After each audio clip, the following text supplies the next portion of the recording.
Hello, hello.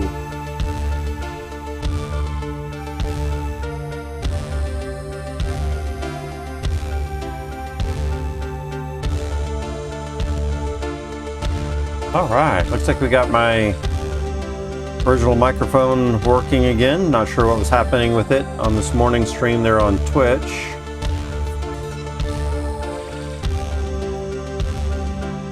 Give me a couple of minutes to get everything set up for the YouTube stream here.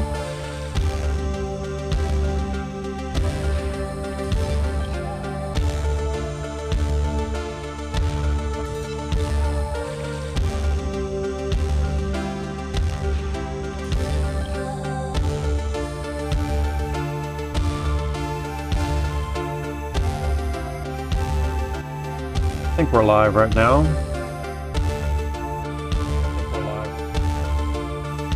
Testing, 379. Testing, 379. Sounds good. All right.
All right, what are we going to be doing today?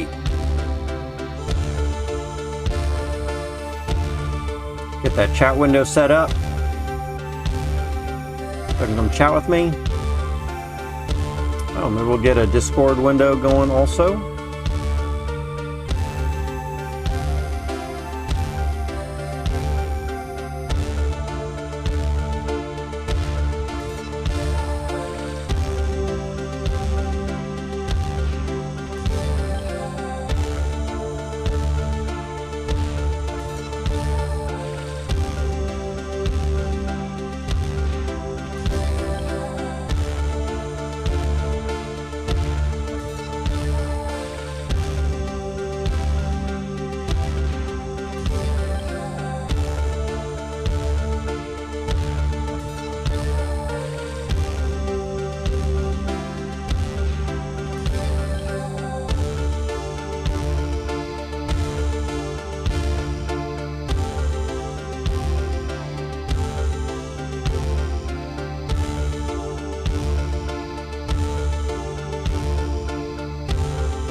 Hello, hello.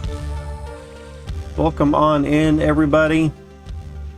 How are you doing? Let me finish up real quick here. I've got a little thing going on in want to reply to someone privately on Discord, and then I'm ready to get the stream started. See, I'm getting YouTube stream started now. Yeah.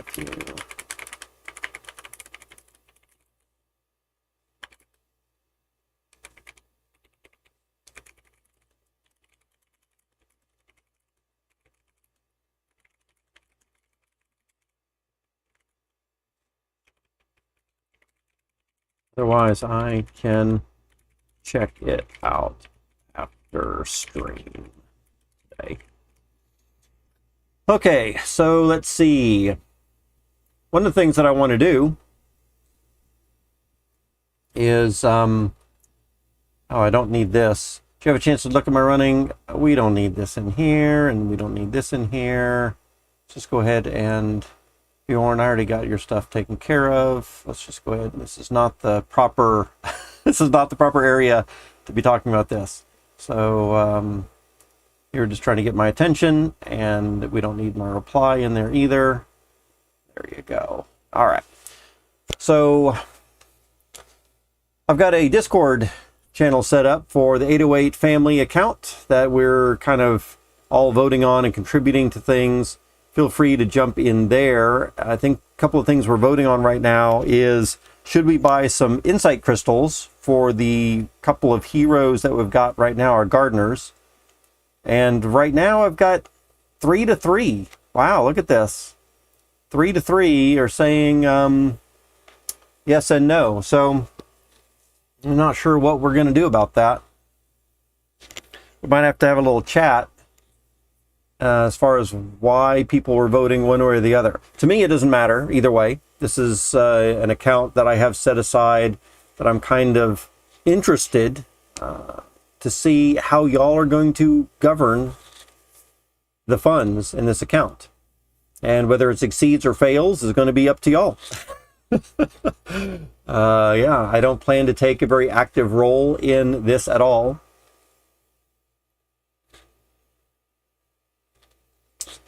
And I'm just kind of curious. However, I don't think we've got a lot of people contributing to this voting pool right now. Of course, here at the beginning of my stream, I probably don't have very many people in the chat room either at the moment. But if you're watching back on this video, and get set up, get hooked up into my Discord if you're not already, or if you are, we've got quite a few people here in the Discord stuff. You know, come on in and vote for the 808 family account.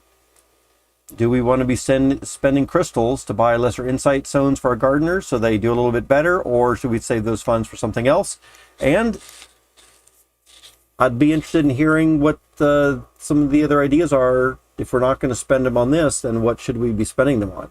And there could be any number of things. We could invest it back into the liquidity pool. We could be buying more heroes. We could be buying something else. We'd be investing in something else altogether. This 808 fam account isn't specifically all about DeFi Kingdoms necessarily.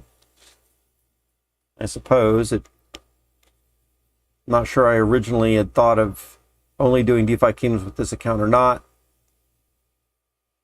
But just a no right here is perfectly valid, although maybe we should expand on that if we're seeing a bunch of no's there. Okay, anyway, this is something that needs some attention, so if anyone's looking back at the video, jump in here, place some votes, and we will take some action sometime soon. In the meantime, since it's tied, I'm not going to worry about that. And since we've only got really 4 votes, I set up a vote for each A and B myself originally, just to get those voting buttons down here. So we've really only got 2 people for A and 2 people for B. Let's take a look at some other things in here. General, what have we got? Life of Sin, hey. How are you doing? We'll wave. How is everyone today? Ready for more streaming?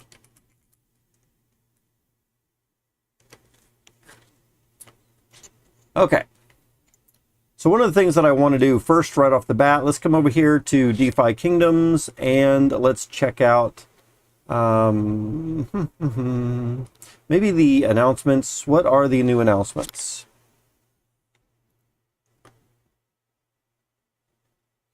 So this was just 2 days ago, and I'm not sure that I read this on stream. I think this might have been during the time I was out of town. Took a little day trip. Look at some land to buy a couple hours outside of Austin. Here we see everyone, Beetledude is saying, everyone, Good surprise release today. I always like surprise releases. We've got a quick one, but a good one coming your way tonight to get you ready for your week. Tonight to get your weekend started off right. In the frozen tundra of Crystal Vale, with temperatures dropping, what could be better than cuddling up with a warm pet or two? Awesome. So bridge pets, or being able to bridge our pets, are coming, I guess, a couple of days ago. I think Romario Raven on the Twitch stream this morning said that he's already bridged over one or two of his pets from Serendale.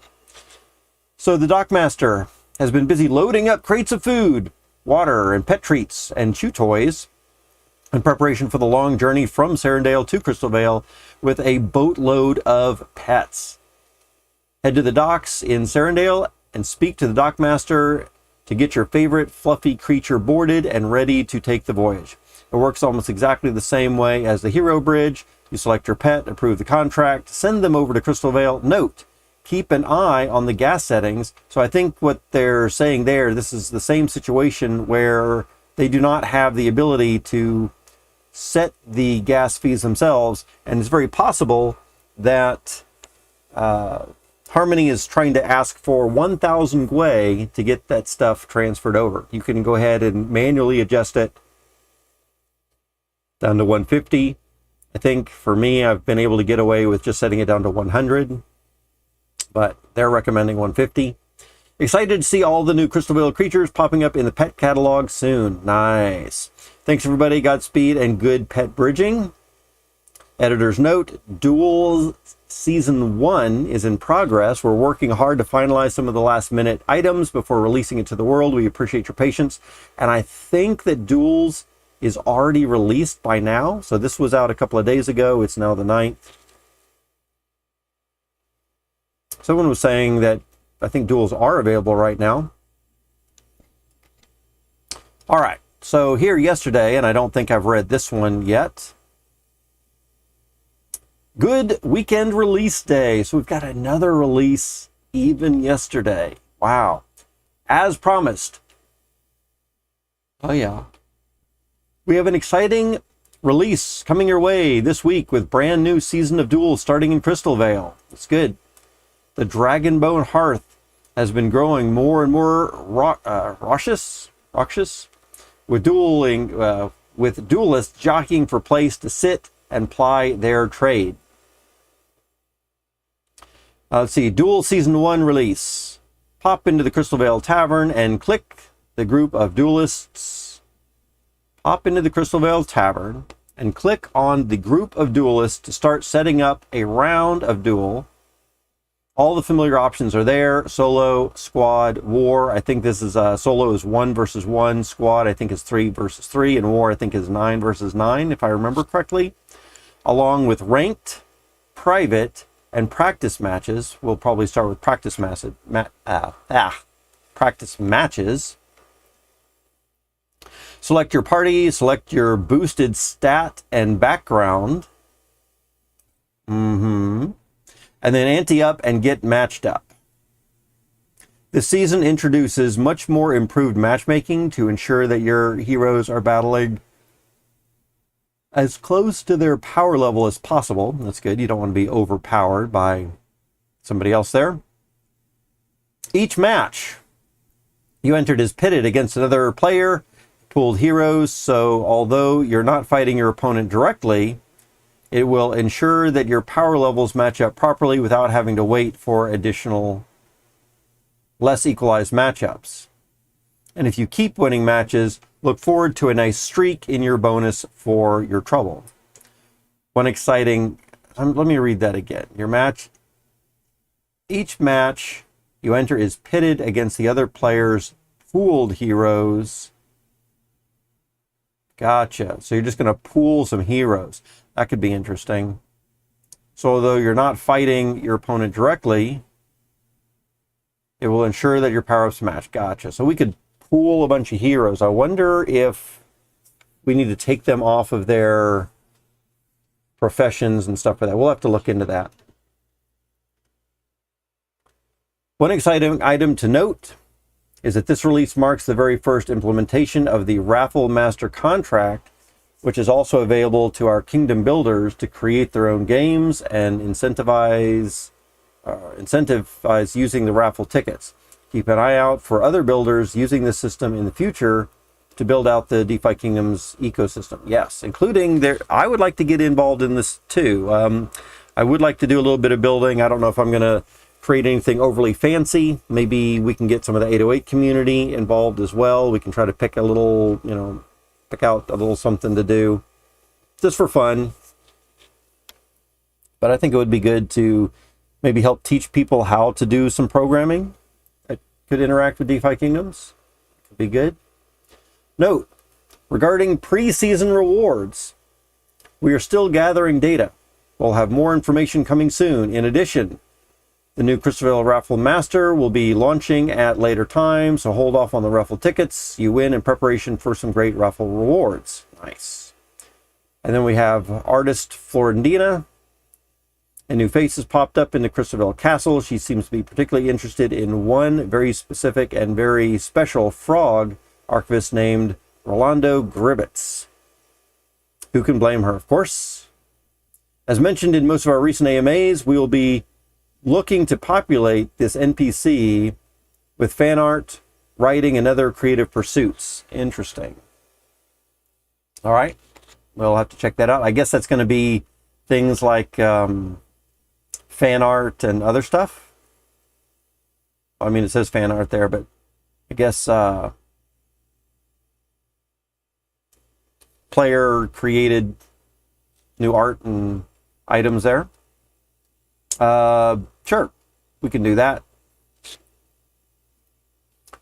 All right, let's check out a few things here. Let's go check out... Oh, we need to do a few more things first before we go check things out. Let's come over here to current contests. Let's see if there are any current contests here. Giveaway ended a while back. No, it looks like no new contests here. Top under the DFK Auto Farm bot there. Any new announcements? There does seem to be some. The last minted NFTs have sold out, minting 5, and we got those there. What about a game room? Anything new in the game room? Let's see. Somebody won this one. So Carlo does a die roll, a random roll, every, I think, 5. Every 5 waifu that are purchased. I think Carlo does a random die roll. Now it's between 1 and 240 owners. We got a 188. That's pretty close to the ones that I owned. Not sure who owns this one. That looks like maybe Demand. Congratulations. And on winning another one. So, of course, you get to win other ones. And whether you keep these or sell them on the market, that's another good thing I really like about this NFT. Way to go. Let's see. We'll do thanks again. Yeah. Very nice. Nothing else there. And then under giveaways, are there any other cool giveaways? So here we do have some giveaways. 2 days and 17 hours to win some of these. What's the timer looking like here? It's popping up on another screen right now. It says it ends in 13 hours from now. So plenty of time to get in here. If you're not signed there, we can do that. Got to be the waifu master. You got to own one of the NFTs to take part in these giveaways. So that's good. We got 1 green egg, 1 blue egg, and 100 tiers for that one. It looks like 1 winner each. Nobel has jumped in there for those. Good. I'm glad to see Nobel is taking an interest in there. Julio, hey, how are you doing? Welcome on into chat.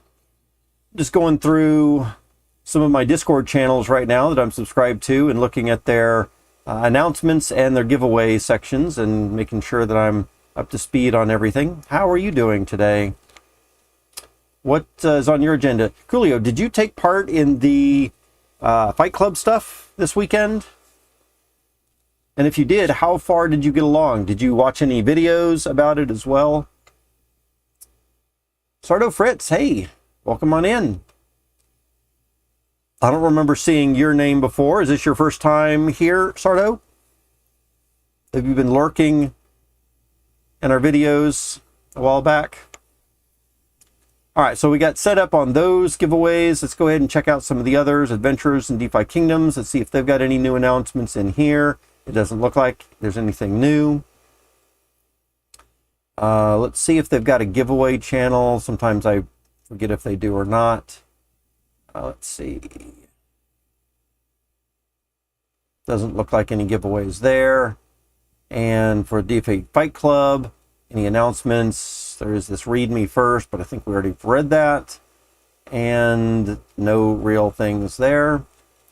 And then let's check out DFK Helper. Speaking of DFK Helper, we've got Coolio in the house. So good to see some developers around. Absolutely. Let's check out the general page here real quick. And it looks like just some people chatting there.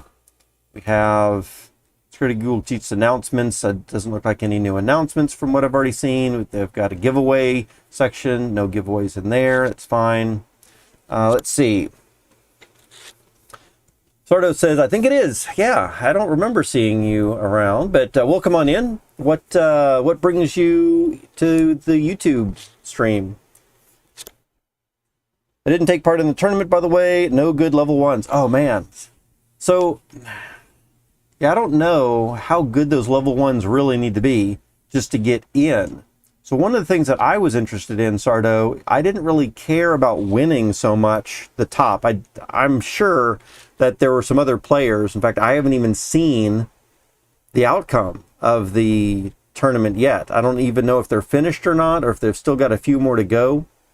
Maybe we should look at that a little bit later and see how they're doing. Check out their Twitter, check out their Discord page right here and see what's come of that. But I was thinking there'd be no way that I would actually win with my collection of level ones, but it felt like there was going to be, or not felt like, I knew there was going to be 9 opportunities, 9 raffle giveaways for just getting into the contest. And so I decided to just go ahead and pick up a couple more level ones. I did have maybe 3 level ones that were, I don't know if I would say good, but they were okay level ones. And then I went and picked up a couple more off the floor. So very, floor level heroes. But what it allowed me to do is allowed me to get in the contest. And I even won my first round, which then means that I got a second raffle ticket just for winning that one round. And so now I'll have 2 raffle tickets and there's 9 prizes to be raffled off. So to me, at least I have a chance to get in there and do something. Plus, I think it was more important to me to just get in there and be part of the community and part of the event and all that kind of stuff too. Let's see. So Coolio says, oh, Fight Club, I saw the videos, but have been studying Python exam and MAS finals due out today. Oh, wow, yeah. Studying for those exams, I'm sure, is absolutely important. Check out the change log. You got a change log over here? Change log. Oh, wow. Let's see what's new. So I've been away and out of town for a few days. Zels did reach out to me and a day or two ago, I think. And so I'm going to be checking out a little bit more of something that y'all are doing here.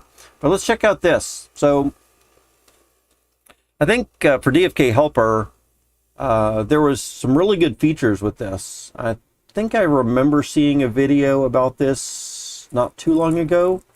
I forget who it was. Somebody that I hadn't heard of before, I think. They had a YouTube video about DFK Helper, and it looked interesting. I just haven't had a chance to get into it yet. Updates. Auto leveling AI is now online. That's good. That is important for me to have the auto leveling. And all of this was a little bit back on the 9th. And then locked mining AI is good. There's an update to that. I think I've already read all this. So here's the new stuff from October the 5th.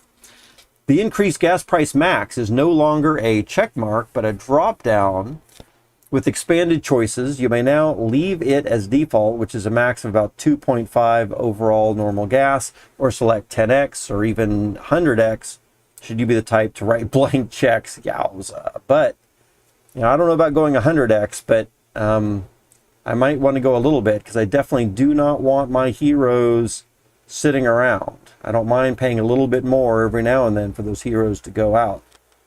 Gardening AI is now online. I don't know. What does that mean? So, Coolio, I think you're here in the house. Gardening AI is online, which to me means that you can now... It now picks a good gardening thing for you. Does that mean that before October the 5th, y'all didn't have gardening available through your auto thing? When enabled, it will exclusively assign the best heroes to the largest pools with continuous redetermination. That sounds good. I suggest not enabling if you don't have something or anything in every pool. So immediately, one of my suggestions, you know, so the waifu bot is the one that I'm most familiar with, and so I might make some analogies or comparisons to that. If we can't select the ones to focus on, which the waifu bot does, the waifu bot says only send heroes to these few gardens that you want, and Coolio is saying yes, you can select them. Okay, good deal. All right.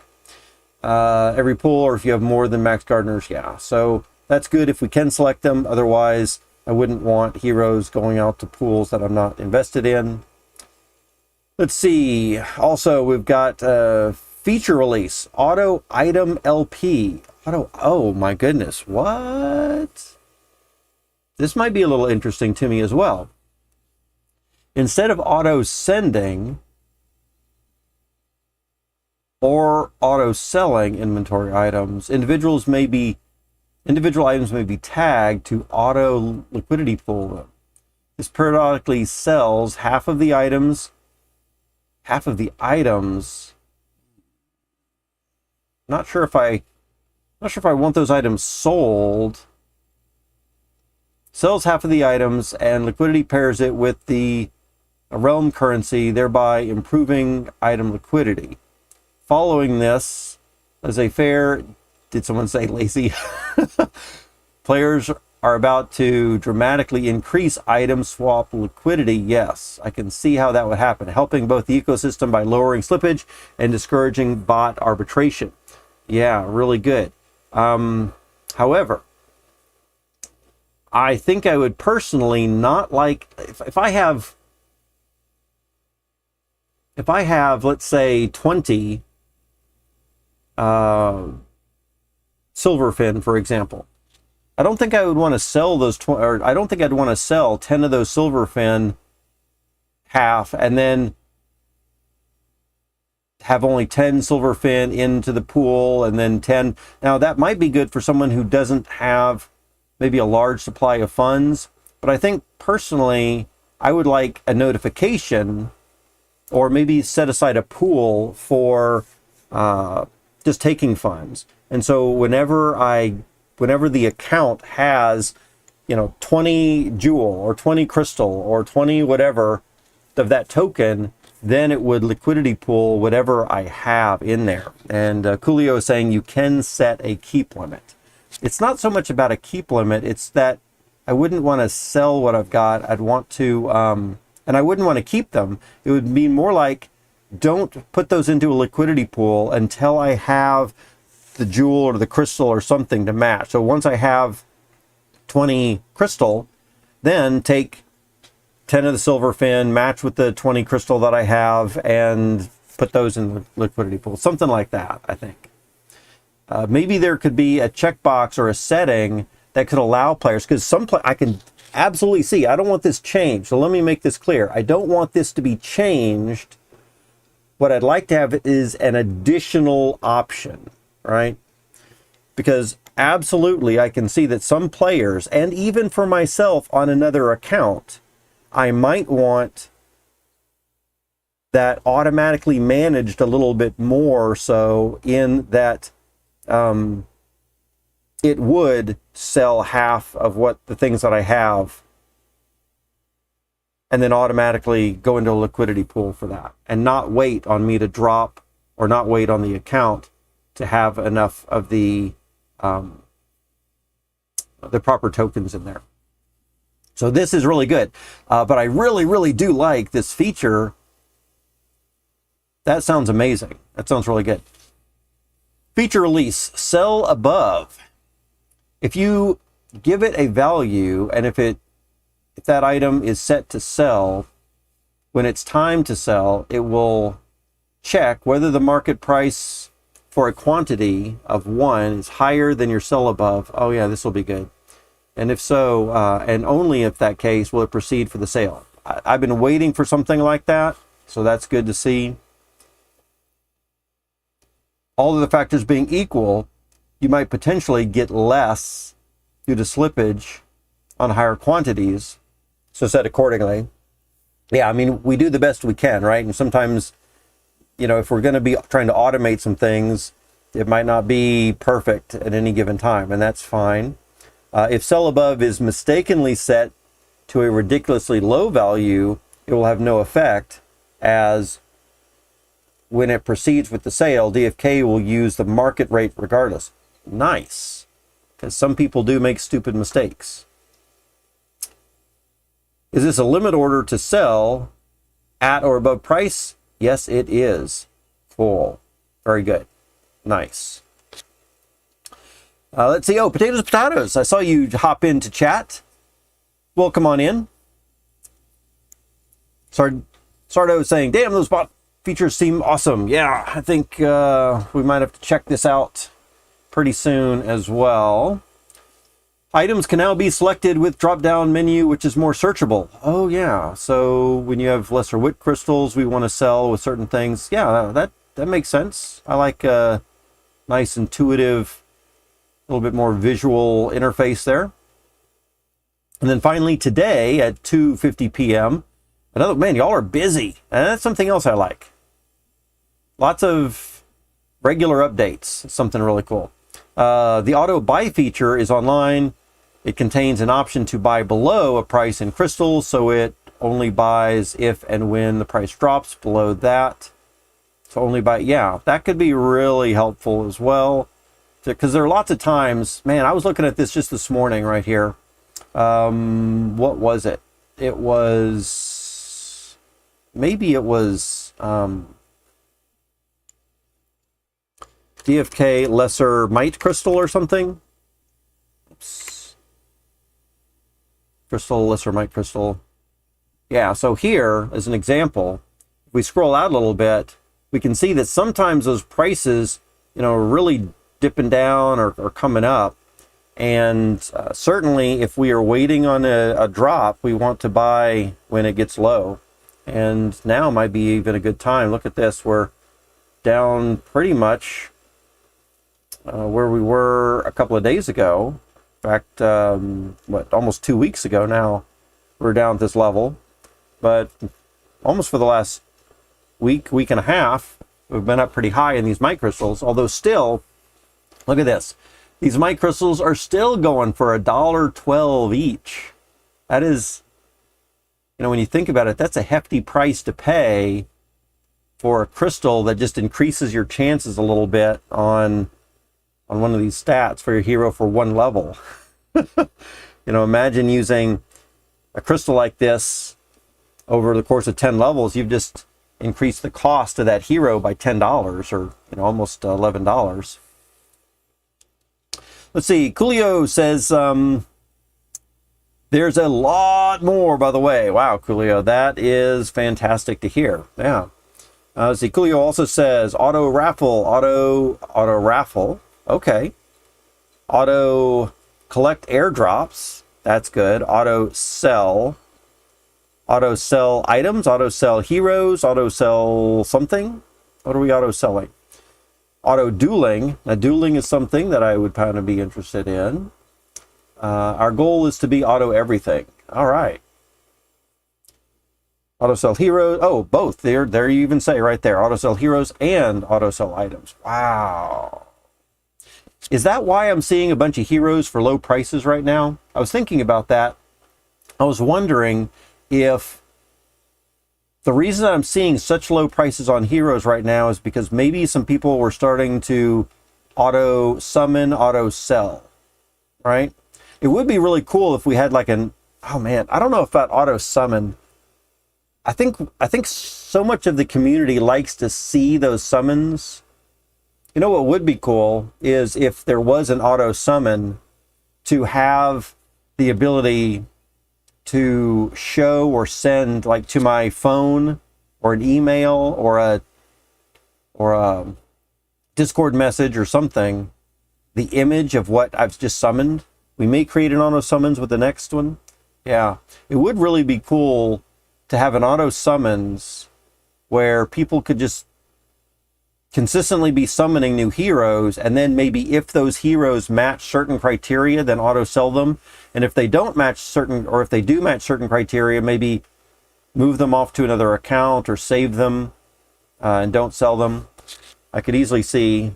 I'd also really like an auto buy feature where we can look in the tavern for when good heroes come on the market that meet certain requirements. We can snatch those up.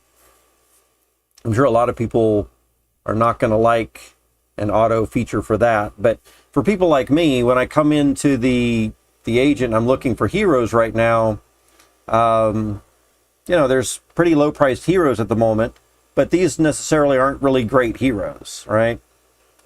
Every now and then there could be something that drops in here that's pretty good, but I mean, at the moment, it means that I've got to use something like DFK Analytics, which I don't mind using, but I've got to do quite a bit more extensive research to find the good ones as opposed to having that automate a little bit more. But anyway, I do appreciate that y'all are doing a lot of automation for things. I think that's going to be a big time saver, give us players more time to focus on the things that we specifically are looking to do.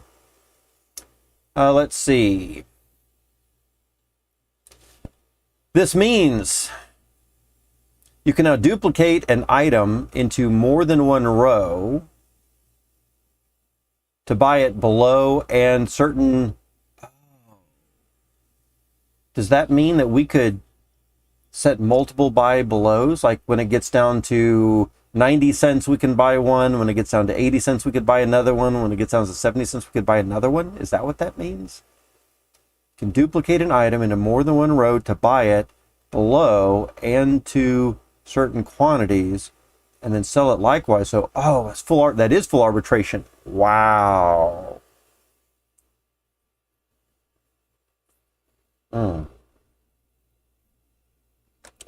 That's pretty good.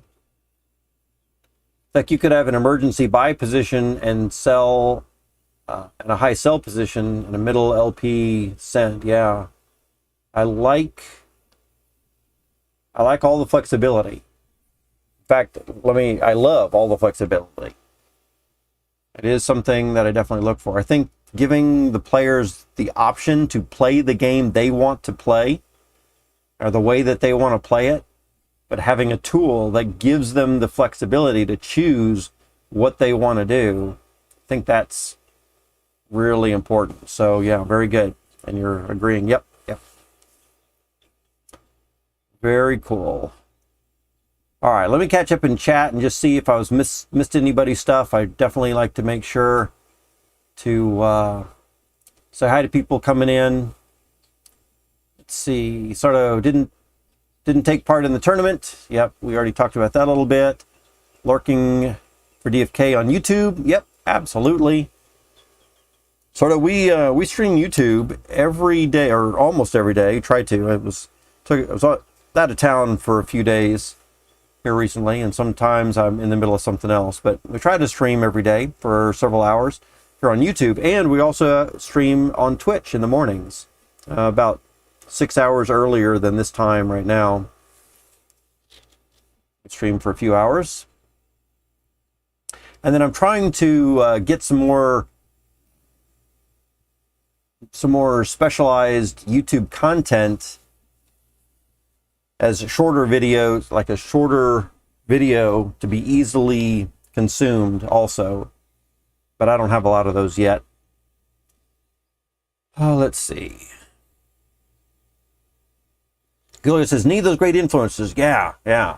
I think we've seen a few more influencers come around. So it'd be good to have a lot more streamers, indeed. But yeah, I'm definitely very interested in taking a closer look at what we've got going on here. And then, of course, you're saying same with the miners. You can select them. Very good.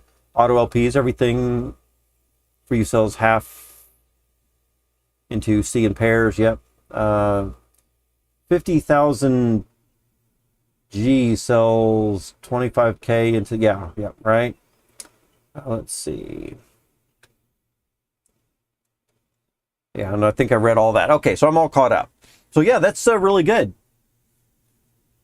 That is really good. I'm going to have, like I said, Zell's reached out to me a couple of days ago to see if I'd take a closer look at what y'all are doing here. And I think that's good. The only thing I will say, let's come over here to the DFK helper, is what's your pricing looking like? I think I did look at this the other day, and there was I think there was a whole single page. See all 12 tiers? Yeah, this was it. So I was looking at this right here, and this is rough. I mean, it sounds like you're offering a lot of really good stuff.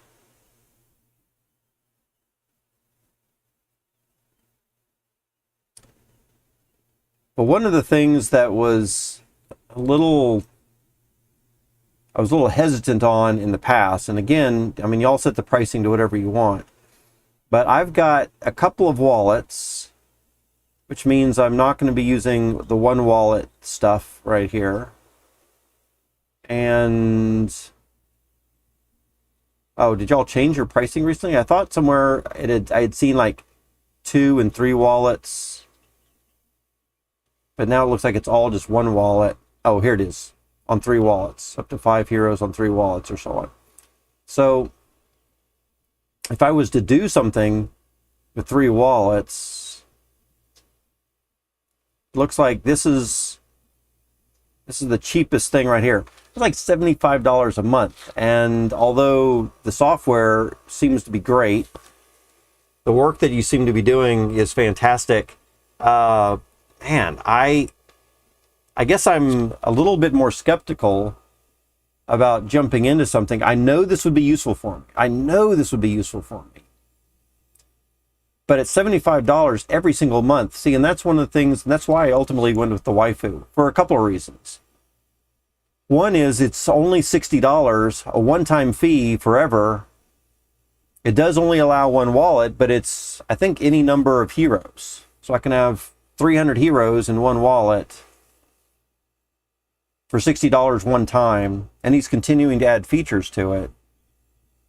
So that was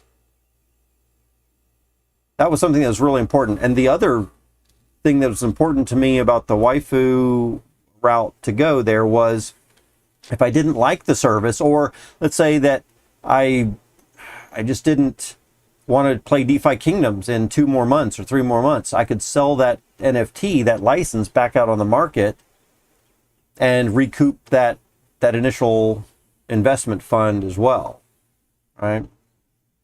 And with something like this, I'm going to have to pay $75 each and every month, which means that right now, since I've been using the waifu bot for 2 months now, that would have been total payout of $150 so far for this.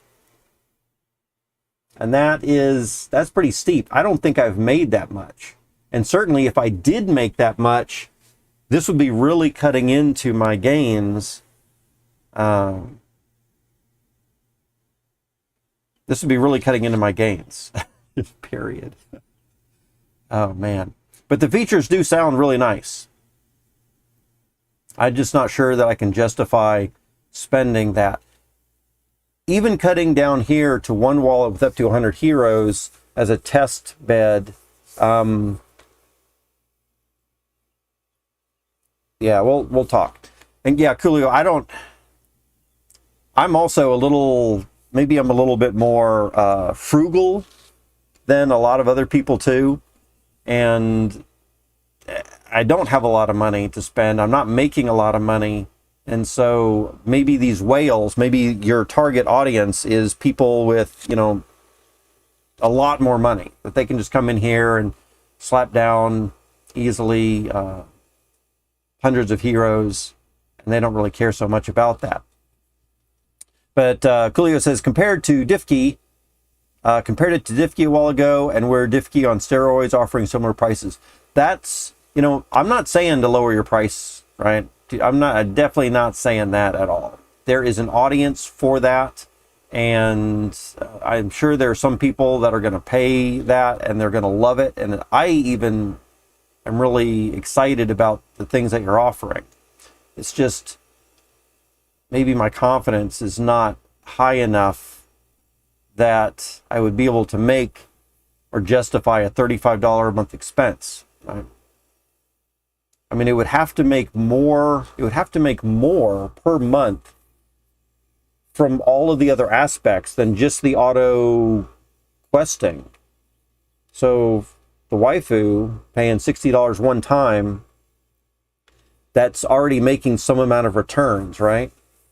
So what are y'all offering here? And of course, I know it's a lot, but I mean, I would have to look at what are y'all offering as far as the auto selling of items, which of course the waifu plans to have that really soon as well.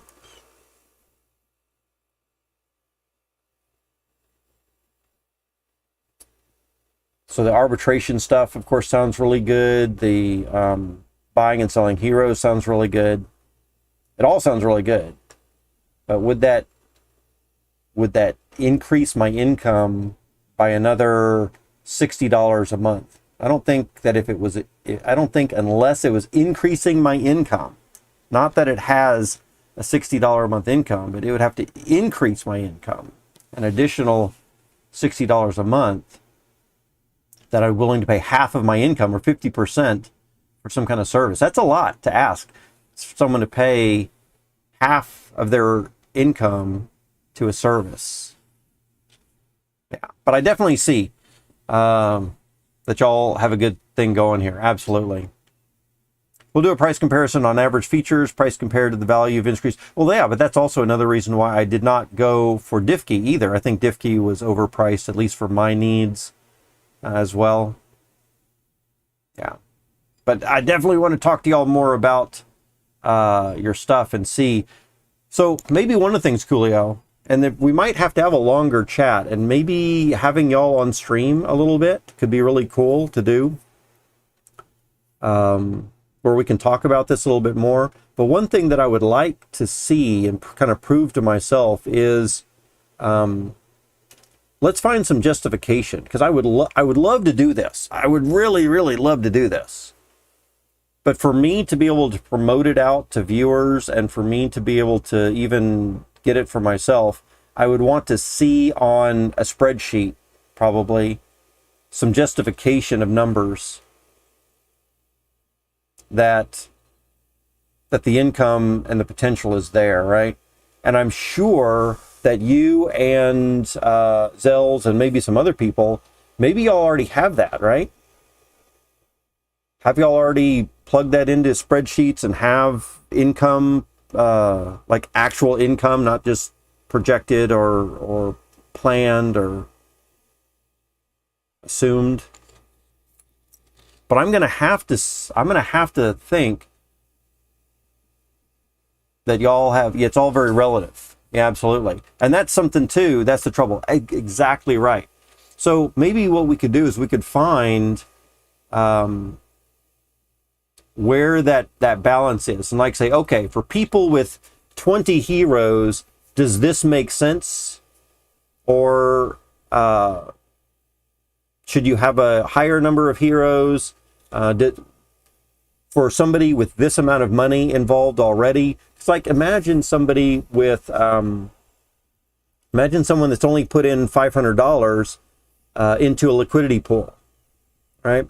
If they've only got $500 into a liquidity pool and started maybe a month or 2 months ago, they might not have a lot of lacked balance, and they've only got 500 into the gardens, maybe into one garden, and so are they gaining the amount of money that would justify something like this, right? And of course, somebody like that probably doesn't have 100 heroes anyway.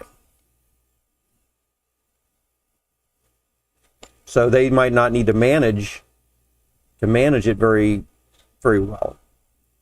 Or I shouldn't say that. They might not need to manage 100 heroes with as much automation as y'all are offering. Although, man, your service goes way beyond just hero questing, right? There's a lot of other things that I feel you could really save time on. Could really be a big time saver for people. And then quality is subjective. Absolutely true. Absolutely true.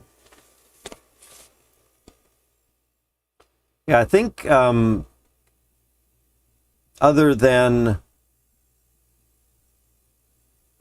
just the financial income aspect of it, is it going to make enough?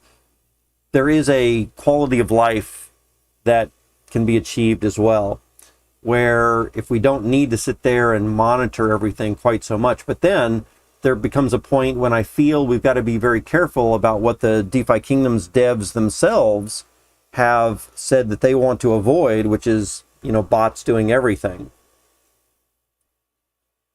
And then at some point, where do we draw the line at having the heroes go and fight the duels? Or let's say that eventually we got to the point where the bots were, doing fight club stuff and duels and hatching pets and all this other kind of stuff, summoning heroes. So then what's the human actually doing at all? And I think that DeFi Kingdoms devs have kind of frowned on a full automation that much, although I'm personally for it, right? I think it's going to happen whether they really want it to or not. And as far as the people who are making the bots, I think that they're ultimately going to work and find ways to outsmart, probably, ways that might be put into place to stop bots, right? So if you're, for example, if you can tell, or if they can tell that a bot is being run on a specific wallet because every 1 hour on the hour it is selling off items, it's easy to get around that, right? I mean, if that's how they're finding out that bot is running on an account that they don't want to have, then they say, all right, we just keep track of these patterns. But then the bot makers, they're just going to say, well, let's randomize that a little bit. So maybe every hour, give or take 15 minutes or any type of stuff there. So, I think that this type of thing, especially when you're talking about money and money being involved, that you're going to have a constant back and forth. I don't want to say war necessarily, but you're going to have a back and forth challenge of, to a certain level, some aspects being controlled and then other people getting around those controls, right? And for me personally, I'm all for, if it can be automated, let it be automated, and let the people play the way that they want to play with whatever level of automation that they want. And otherwise what's going to happen is only a small number of few people are going to have access to the automation tools, the more complex and advanced automation tools that don't seem like it's a bot, but actually play more like a human. Although there won't really be a human there.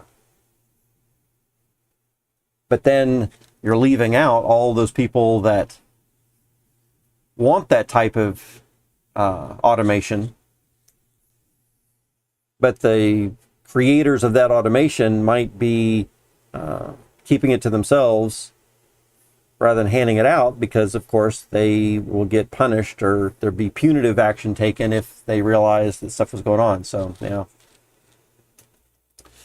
let's see. Gulio says, I think PvP will not be allowed for automation, or so Wisdom says. Right. So, and I don't know how that's taken, but I mean, if y'all are doing duels right now, that is a PvP, right? Or it's not it's only like halfway PvP.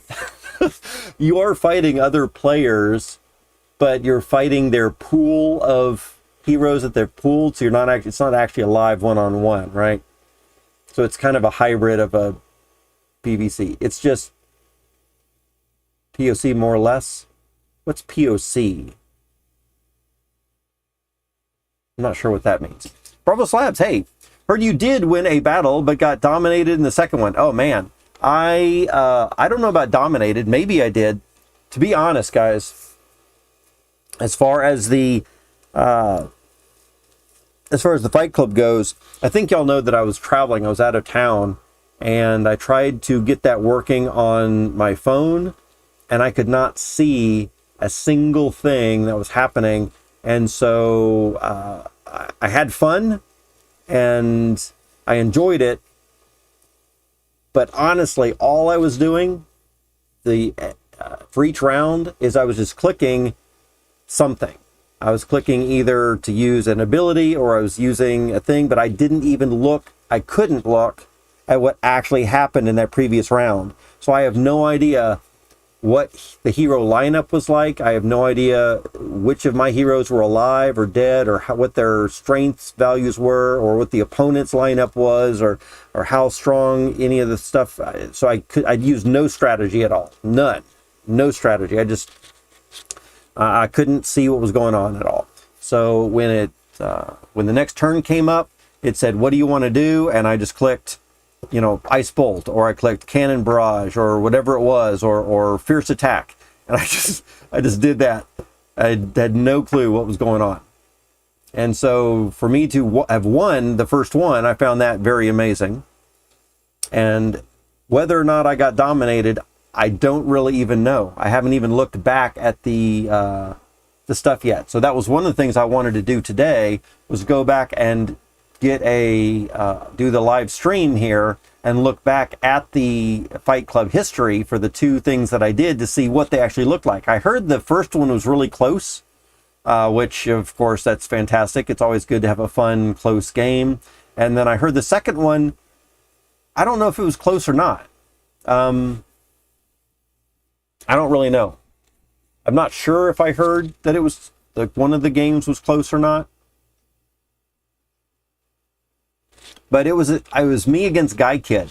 And Guy Kid is a really good player. So Guy Kid probably kicked my butt up and down on all three games. In fact, two games, because I'm not even sure we played a third. I think he might have won the first two, and then of course that was it. All right, best two out of three. But definitely, as soon as I saw I was up against Guy Kid, I was like, there's no hope on this one. Which made me feel a little bit better that I couldn't even see what was going on. So at least that way I knew I wasn't even trying to do anything. Yeah, it's okay, Bravo. There's going to be plenty more. And I'm glad that I got into the thing. That was more important to me. It was just to get into the tournament.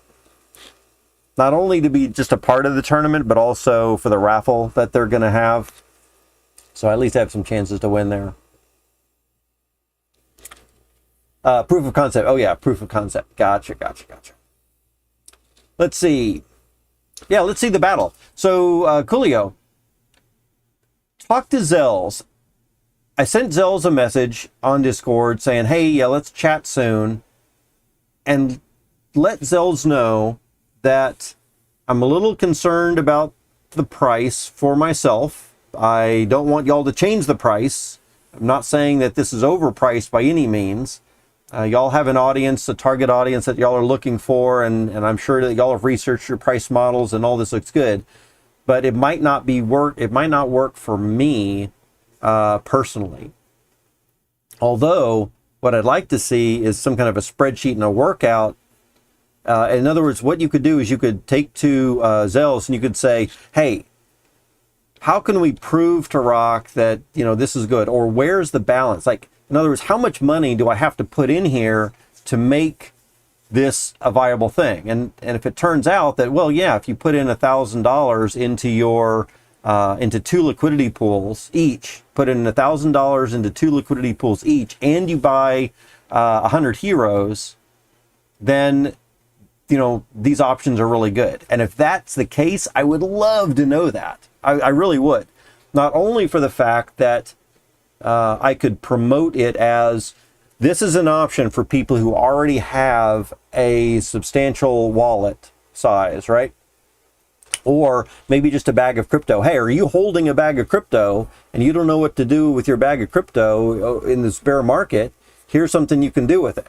And then I can just describe, let's go and, put in $2,000. Let's put $1,000 into these liquidity pools. Let's, spend $1,000 on 100 heroes here, right? Heroes are about $10 each right now. So for $10 each for 100 heroes, you spend $1,000, you can get your 100 heroes.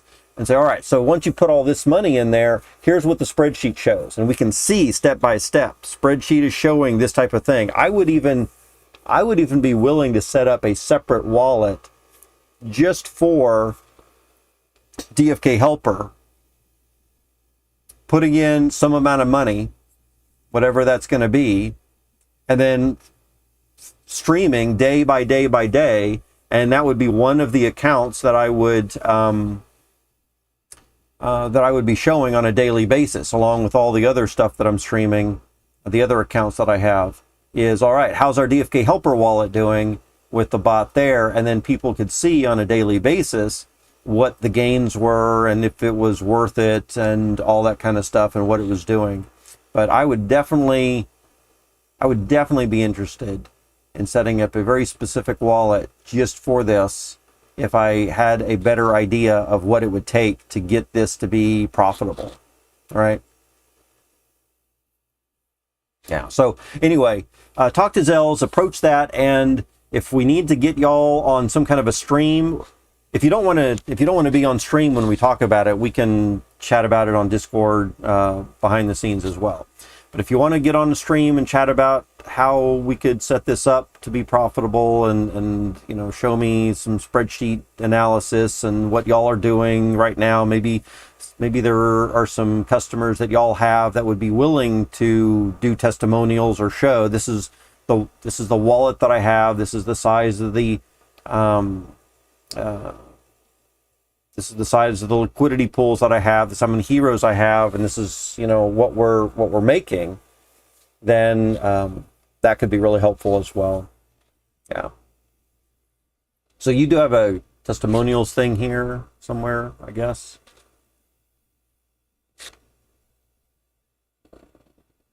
Posts about. Oh, in the DFK server? Okay, yeah, let's check that out. Let's see, Bravo Slabs. Yeah, let's get to that in just a minute, Coolio. Let's catch up in chat. Let's see the battle. Yeah, we're definitely going to show the battle here really soon as well. Most set up separate wallets. Yeah, I would definitely be setting up a separate wallet for this. But what I need to know is how much is it going to take to flesh out, that wallet. I do not have a ton of money right now. And so for me to be able to do that, I need to figure out how, what's it going to take to make that viable. What's the logic behind charging more depending on the amount of heroes? Yeah, that's a good, that's a good point too. So as Bravos Labs is mentioning here, why charge $10 more for heroes? What does that cost you to have something with more heroes? I could see that if your customer is making more money, you might want to get a bigger profit out of that, but in a way that seems to me a little money grabby. Hey, if they're making more money, then let's get more money out of them. If they're making more money, let's get more money out of them, right? Whereas in a way, I might like to see something along the lines of, hey, we put in all this work, we put in X amount of work, and we're going to provide access to all of this work that we've done for X amount of dollars, right?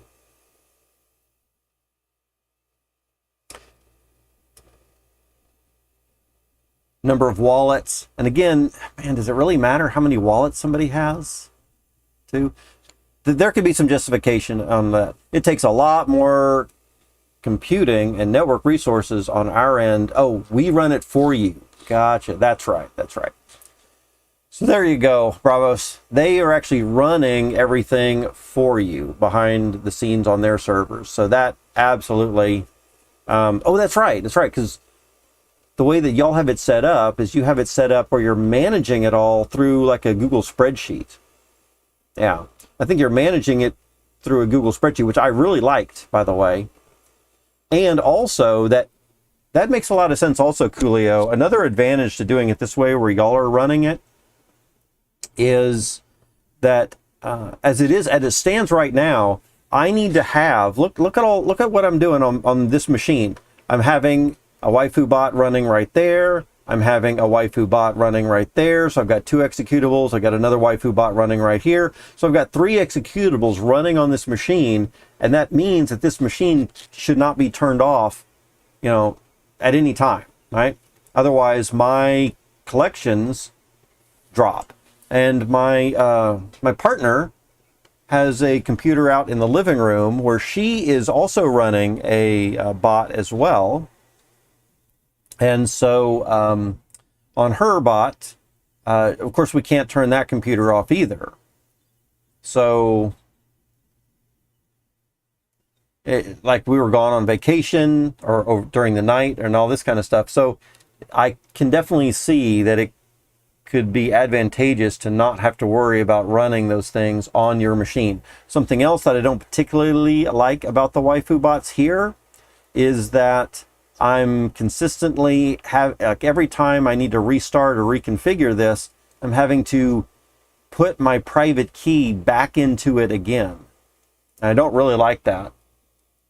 Although I will say that the private key does not leave my system, and I'm going to guess that for your mechanism there, I'm going to have to give out the private key for the wallet, right? I'm going to have to, in fact, give that to y'all over the internet, I suppose. Is that how that works? Or maybe I should ask, how does that work?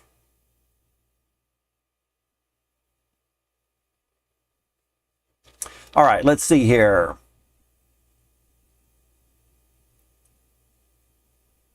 Doesn't use any of your energy, hardware, yep, time to set up, absolutely, yeah.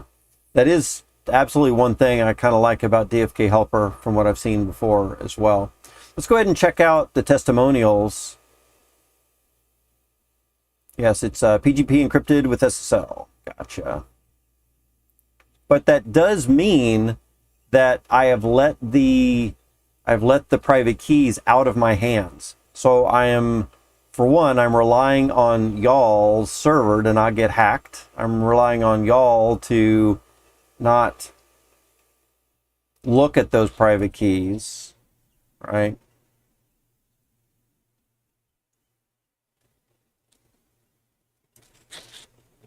I think I would be much more likely to just classify that as why most use other wallets. Server is fully encrypted and we're doxed. Yeah. Okay, let's take a look at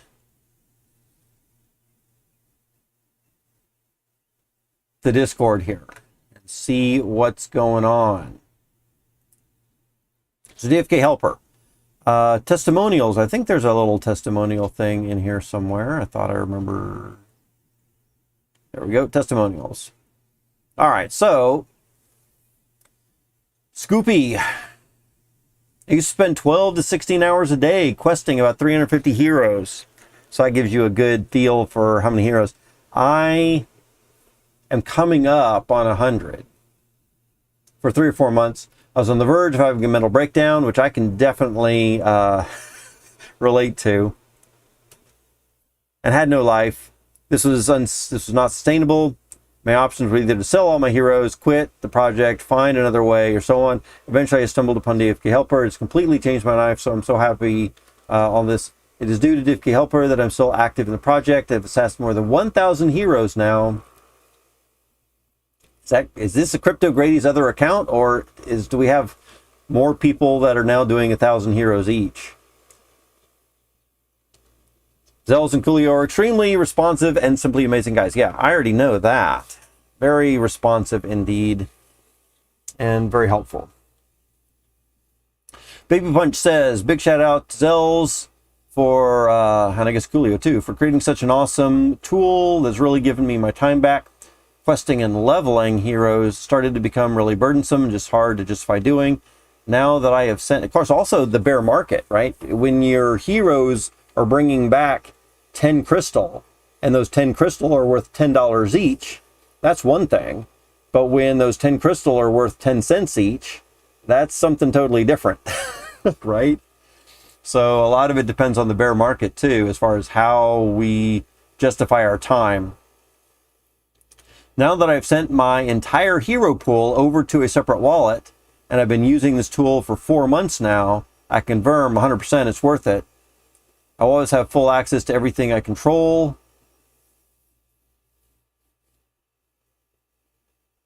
I sent both my locked jewel and locked crystal bags over there so they can be mined hands-free. It's really made everything so much easier, and I've never had to worry about funds being taken because you retain full visibility over the wallet. 10 by 10 would recommend. Yeah. It's until somebody gets hacked. But let's hope that doesn't happen. Let's see. DFK Helper is awesome.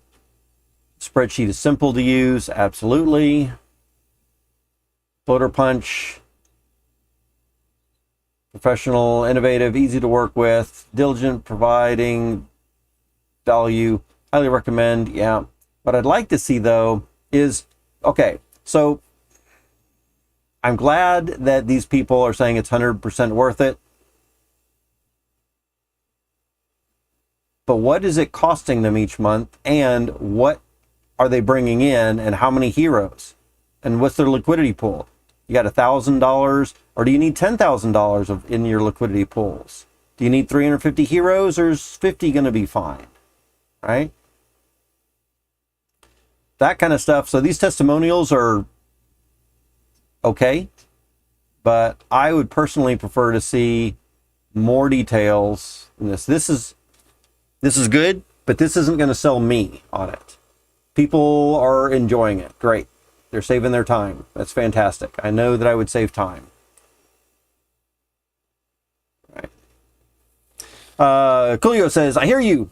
I'll work on a graphic. We'll have to take into account different variables. Yeah, one thing that you might do, Coolio, and again, I don't want to take up a ton of your time for this. I'm happy to do some research myself. I think if we had some kind of breakdown on number of, like I said, number of heroes, amounts in these liquidity pools, how many heroes do they have, and all this kind of stuff, that could go a long way. And let's get some differences between people with, 1,000 heroes and people with 50 heroes, because there is going to be some difference, right?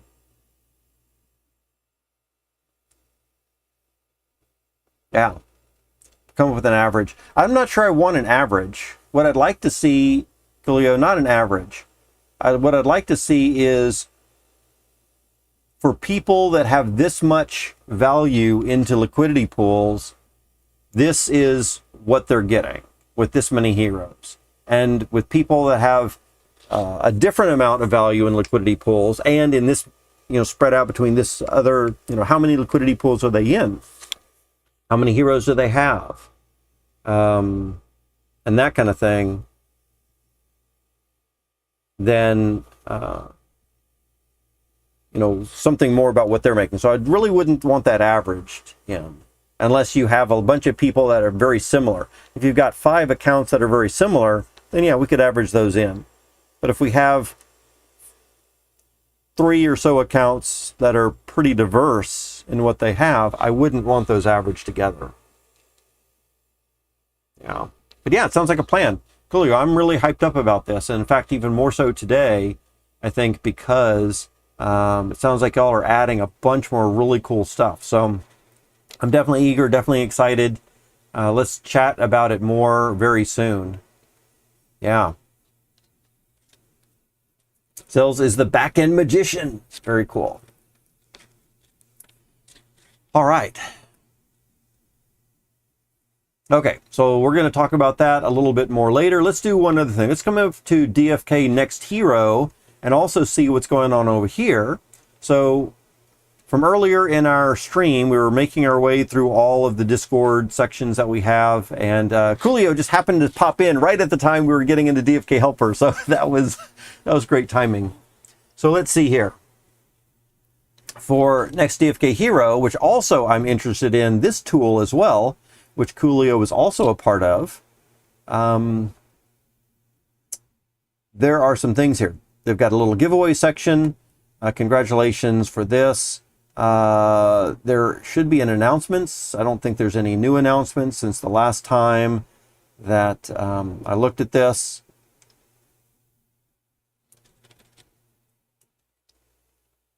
All right. And then, of course, people are trying to sell heroes and pets and whatever else in here. So that's fun.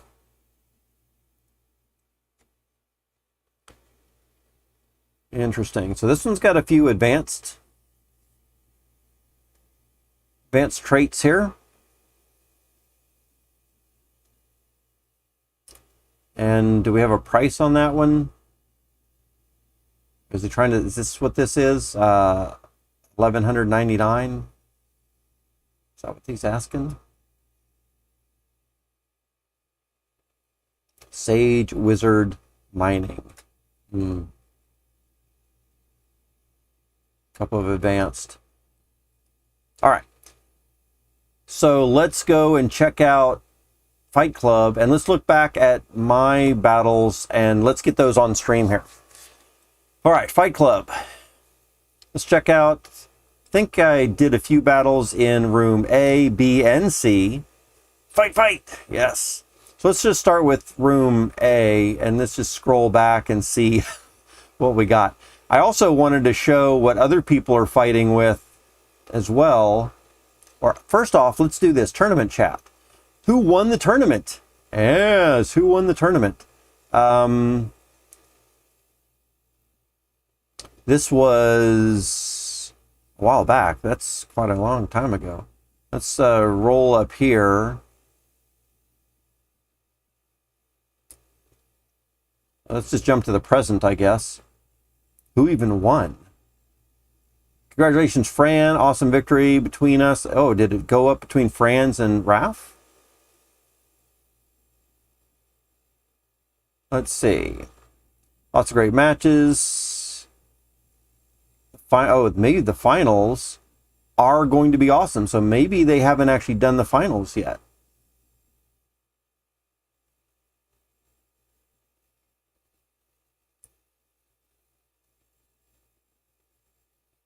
Let's see here. Is this, what is this? All right, here's the finals right here. So Pouring matched up with Hope. We still have that to do right there. Looks like Guy Kid is continuing. So Guy Kid is the person who beat me way back. Looks like Guy Kid is still continuing to advance and will probably take on either Pouring or Hope. And then over on this side, we've got Corey versus Mean Machine to still go. Franz versus Raph. Maybe that one has already happened. And then the championship is coming. All right. So let's give this one a big fire. Nice. Raph defeated Crypto Grady. I guess so. I mean, Crypto Grady is not in these top few, so somebody did. Although I thought Crypto Grady was down here in this lower section, so it was either Franz or Raph, I think. I could be mistaken.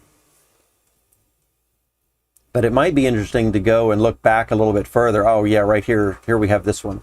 So here was Rock. So I beat Dreadshots again, just accidentally and randomly. And then Guy Kid beat me, and then I guess went to Bob Nothing and took out Bob Nothing, and then is now up in here somewhere. So Crypto Grady, yeah, Crypto Grady was here at the bottom. So Raph beat Crypto Grady down here.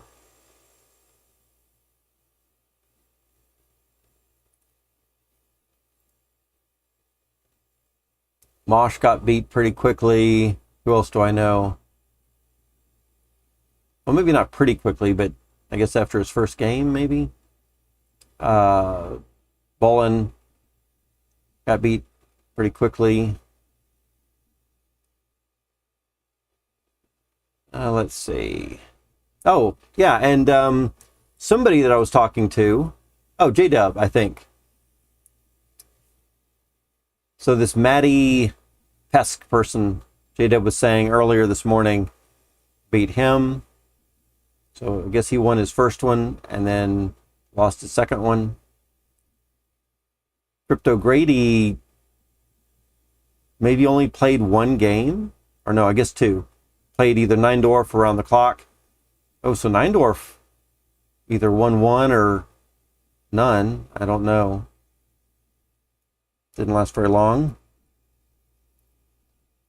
Rafts have been grinding for sure. The amount of heroes and options Grady has was unreal. Yeah, Grady has so many options. It's just crazy. And that was something that I was kind of noticing also is I have a feeling that these people, these humans, with the larger amount of heroes to choose from for their pool are going to start winning a lot of things. So I don't really know what to do about that. All right. If you've got a ton of heroes to choose from, but this is where being in a guild might be very helpful, right? The only way to beat Crypto Grady, perhaps with a large pool of heroes to choose from, would be to be in a guild. So not only does your guild have high-level players that are actually going to be able to use some good strategy, you know, got good brains in their heads and maybe fast fingers or whatever it takes to beat these games, but also in a guild, you would have a lot of other people or a lot of other players pooling their resources together to win some of this stuff, right?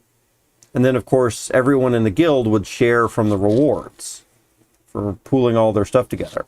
So the only way to beat some of these single players is to have a guild with maybe 10 or 20 other players that have pooled all of their resources, all of their heroes, all of their everything together, pets, heroes, whatever, and then go in and win some of these events, right? Where the guild might have 10,000 heroes to pick from, right?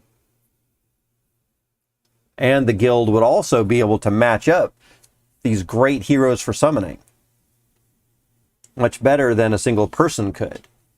I mean, with myself right now, I've got 4 Gen 0s, but none of them really pair that great together. I think Crypto Grady's up to 11 or 12 Gen 0s now. And so he's got a wider variety to pull from or to select from for putting his together. And that just means that there's more opportunity to create some awesome heroes from his own and getting some Gen 1s, whether he's selling those back out for money or whether he's trying to match those up for advanced abilities. But then the only way to get better than some of those folks is to maybe pool or join a guild. And there's nothing bad about that as well. I remember playing a lot of these type of games where you've got 100 humans versus another 100 humans, and you're all in a guild. It's like guild versus guild for a lot of games. I'm thinking of things like Forge of Empires, and there was a game I played a while back called Lord of Ultima. There was, these guilds or alliances of 100 players each. Guy Kid versus Pouring, the semifinals. Nice. That'll be good. Very good. All right. So now that we've seen that and kind of gotten up to speed on where we're at right now, let's go ahead and check out some of the battle rooms for what I was doing. And if we scroll back, I think I did my fights Friday night. So Friday night would have been the 7th. And that's going to be back a ways, isn't it? So where can I find the dates on when these... over here, 10 a.m. Let's go back. We got to go way back. The way back machine.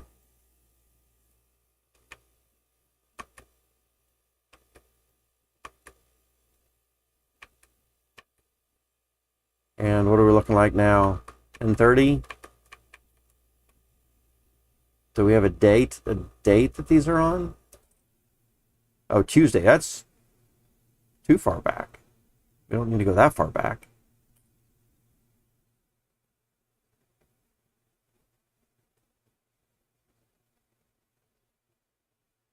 So I'm really looking for something October the 7th.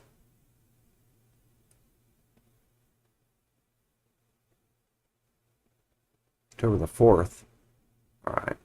Let's just jump to the present. And then we can scroll back a bit from here.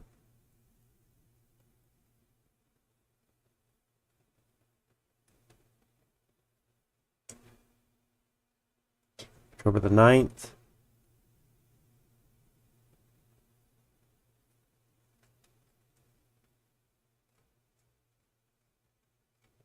So we can do a page up at a time, right?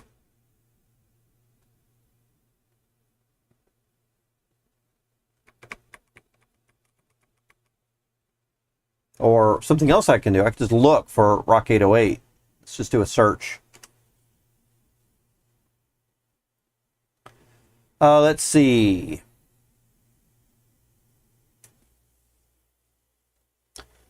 Oh, yeah, I wish I could have made that.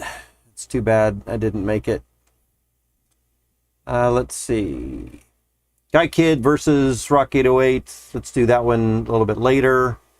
Here is another Guy Kid versus Rock 808. Here is another Guy Kid. So did we do 3 games worth? I thought I lost the first 2 versus Guy Kid.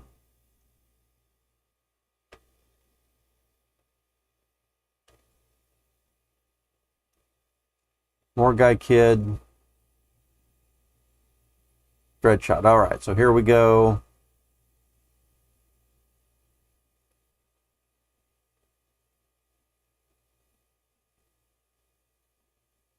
Battle Room C with Dreadshots.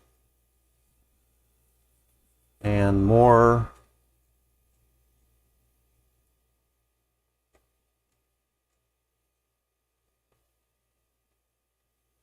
AI still needs to act. Okay, so if I'm fighting the AI, this is something different here. Team 2 is AI, so here we go.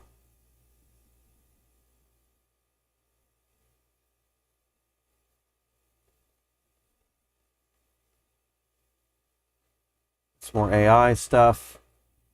Here we go. All right.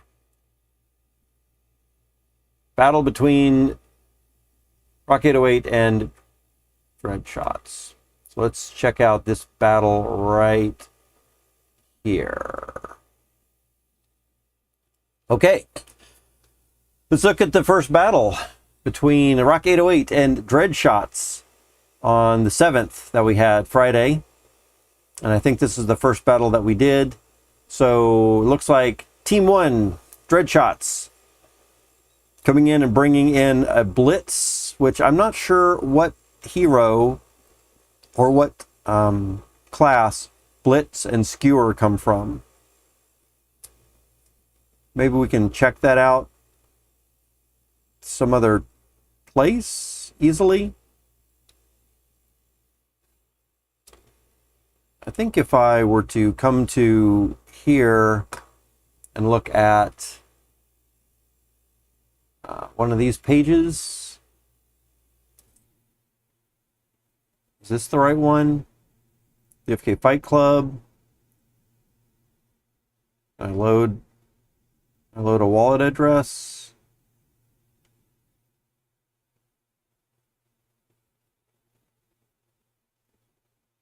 All right, so if we've got a ninja, for example, Caltrops. So what I really need to look at is what's Blitz. Lightning Strike should be a Sage. Blitz and Skewer is going to be something. Battle Cry, I think, is Berserker. So I need to find Blitz and Skewer.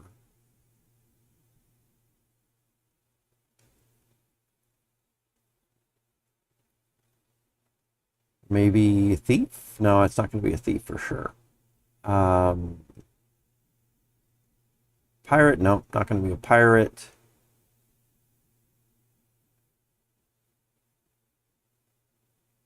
I doubt it's going to be a Knight. We can check out Knight. We can check out Warrior, which I don't think it's going to be a Warrior either.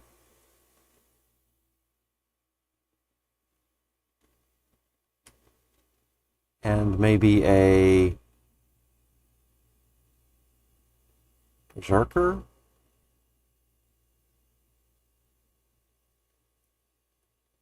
Gotta have a Berserker in here somewhere. There's one. All right, let's view those. So Battle Cry definitely is gonna have that. And then we just need to find a Skewer, Cleave, yeah. Okay. So not a Knight, a Warrior, or a Berserker. Ninja Monk stuff.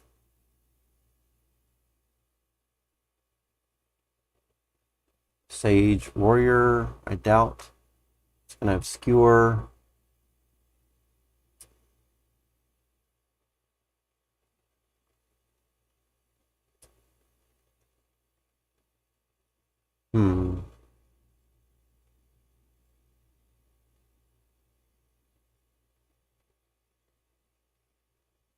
I just don't know what else it could be.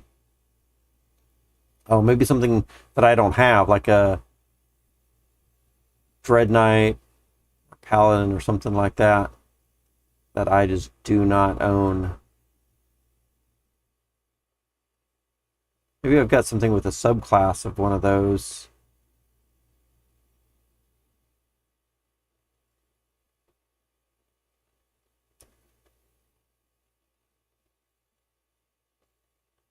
All right, enough of me looking around here. Let's view this.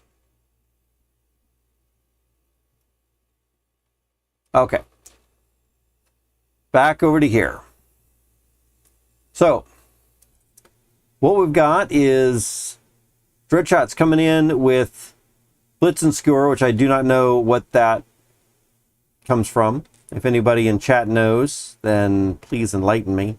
Lightning Strike is coming from a Seer, or Sage, I'm sorry. So we've got Sage also coming in with Lightning Strike and a Tune right here, and a Pirate is bringing in Cannon Barrage as a subclass. And then again, we've got Blitz and Skewer, don't know where that's from, and then Berserker is giving the Battle Cry. For me, I've got a Pirate giving Cannon Barrage and Plunder with another Cannon Barrage there. I have got a Warrior Wizard, which is giving Cleave and Last Stand and Ice Blast. And then I've got an Archer, which is giving Aimed Shot, Full Draw, and it's a Archer Wizard. So I have Ice Blast there too. So let us play through those and see what's happening. So turn number one. What do we got? Dreadshot does Lightning Strike, 90 points of damage. And they get some charge from that as well. Posey does a... Oh man, this is a little too fast for me to read. Or maybe I'm just not looking at this very carefully. Let's play through this again. Turn number one. Can I pause it? Yeah. So it looks like Dreadshot gets the first attack using Lightning Strike. And does 90 points of damage. Oh my goodness, right away. So much damage to me. Right off the bat, bringing in that Sage. And Team 1 charges for 25 meters. Just right off the bat.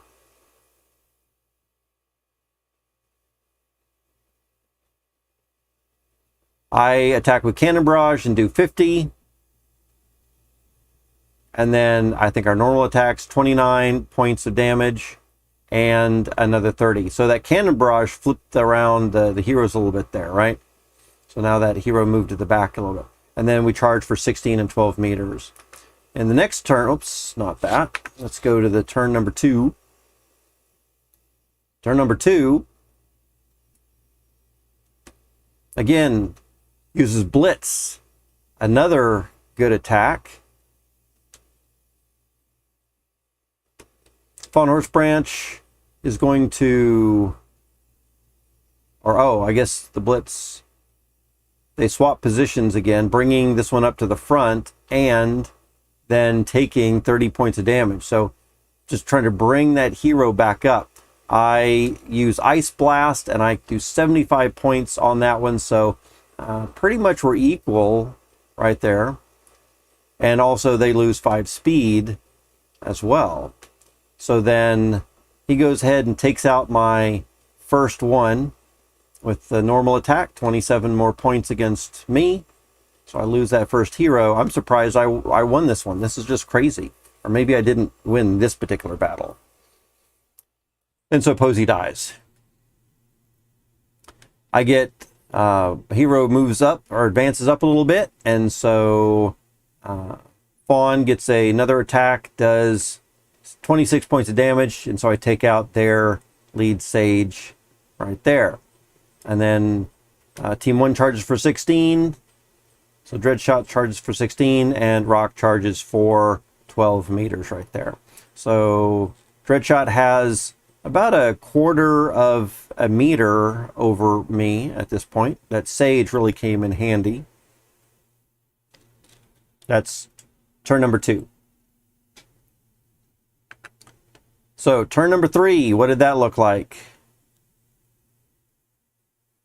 Turn number 3, looks like my turn, or my team, got the first attack this time, and I was able to dish out 70 points of damage to their secondary unit there with aimed shot. And again, I couldn't see anything that was going on. Probably I would have used something different, maybe, if I would have seen what was going on right here. But 70 points of damage to the back end seems that that's pretty good. We'll see how that turns out for me. They're going to use Cannon Barrage. Dreadshot uses Cannon Barrage, hits me for 50 points of damage, and then our normal attacks, Dreadshot does 27 points of damage to me. I do 28 points of damage to Dreadshots. And then they charge 17 meters, and I charge 12 meters. So they're getting pretty close to getting a full meter of something there. That's turn 3. Let's take a look at turn 4. Bravos Labs saying, that was a nasty hit. Yeah, that was. Yeah. So turn number 4. Let's take a look at what's going on here. I get first attack again, so there's really a big advantage to making sure you get first shot. Got a little bit of initiative. So I do 75 points of damage, and that is, again, devastating right there. Looks like there was a swap in positions, so having swapped out that position really gave me an advantage that I took out that other player, or that other hero. Use Ice Blast against Deadshot. So their second place moves up, and I do another 27 points of normal damage to them, and Dreadshot is going to get in 37 points of damage on Fawn, and I think that kills Fawn right there. So now my and of course Team 2, which is me, charge for 12 meters. Team 1 charges for 32 meters, and so now they have a full meter that they can do something with there. And each of us are down to just one hero left. Oh my goodness. He's got a little bit more damage than I do, but we will see how that goes. So that was turn 4. Turn 5 is going to be, looks like I get first attack. I take aim shot, and that's going to do, oh my goodness, something. But they use a tune, and then that does 100 points of damage on me. I do 25 normal damage and 23, Dreadshot does 23 points of damage on me. I charge 13 meters, and He charges 32 meters. So that was pretty substantial. I can't imagine I'm going to win this one. So turn 6. Right here. Oops. I do 75 points of damage. Wow, I get first attack, and that 75 points, that does it right there. That was crazy. I don't think I should have won that one, really. I mean, the way the turns work, then absolutely. But wow, that was close and rough. Dreadshots, if you were watching this video later, you did a good job. I should not have won that. Okay, so there's the first one that we did right there.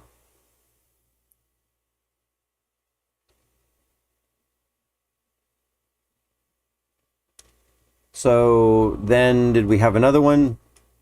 Yeah, I'm here saying, silly, I can't even see on my phone. I'm just guessing actions. Let's see. So here's our next one between us. It is me coming in here, or Dreadshot, team 1 again, looking at Blitz and Skewer with Lightning Strike. It looks like the same lineup for them as well, with the Sage, Pirate, and the whatever Berserker. And of course, I couldn't even see what I was doing well enough, so I didn't swap out any of mine for any of my games.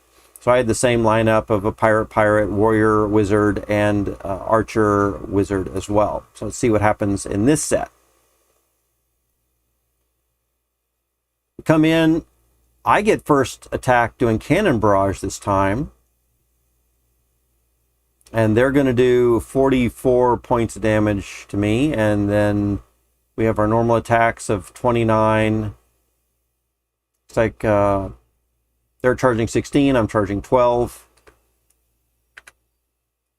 For turn number 2 for that battle.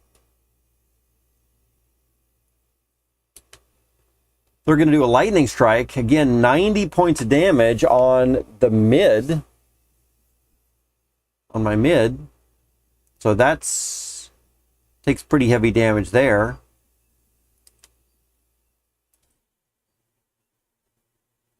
That was a pretty good use of the lightning. I do another Ice Blast, or an Ice Blast. So 75% on, or 75 points on the front line. They lose some speed. Then the normal attacks, Dread does 31 to me. I do 26 to Dread. And it looks like I take out Dreads first. And look at mine. Mine are still both pretty substantially high right here. So that was a good hit.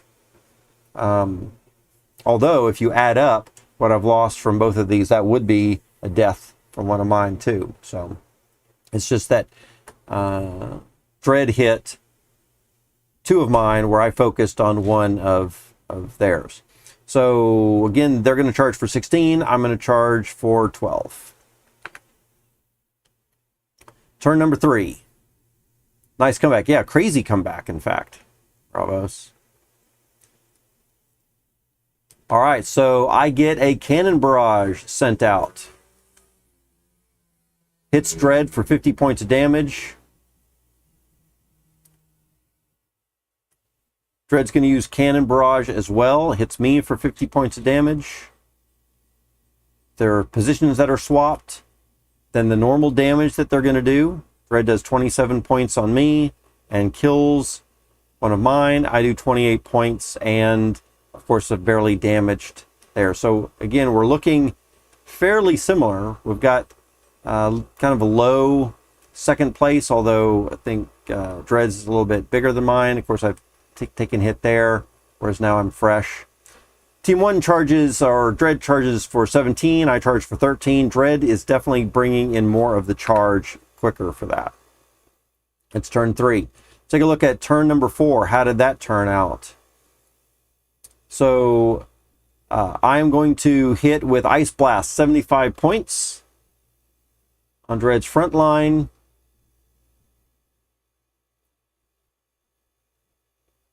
And Dread's going to use Lightning Strike on me on my front line for 90 points of damage. That is pretty substantial. That 90 points is big.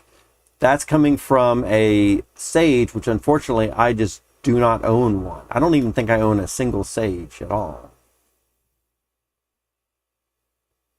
But that is a big hit. And then for the normal damage, Dread does 31 points on me. I do 29 to Dread.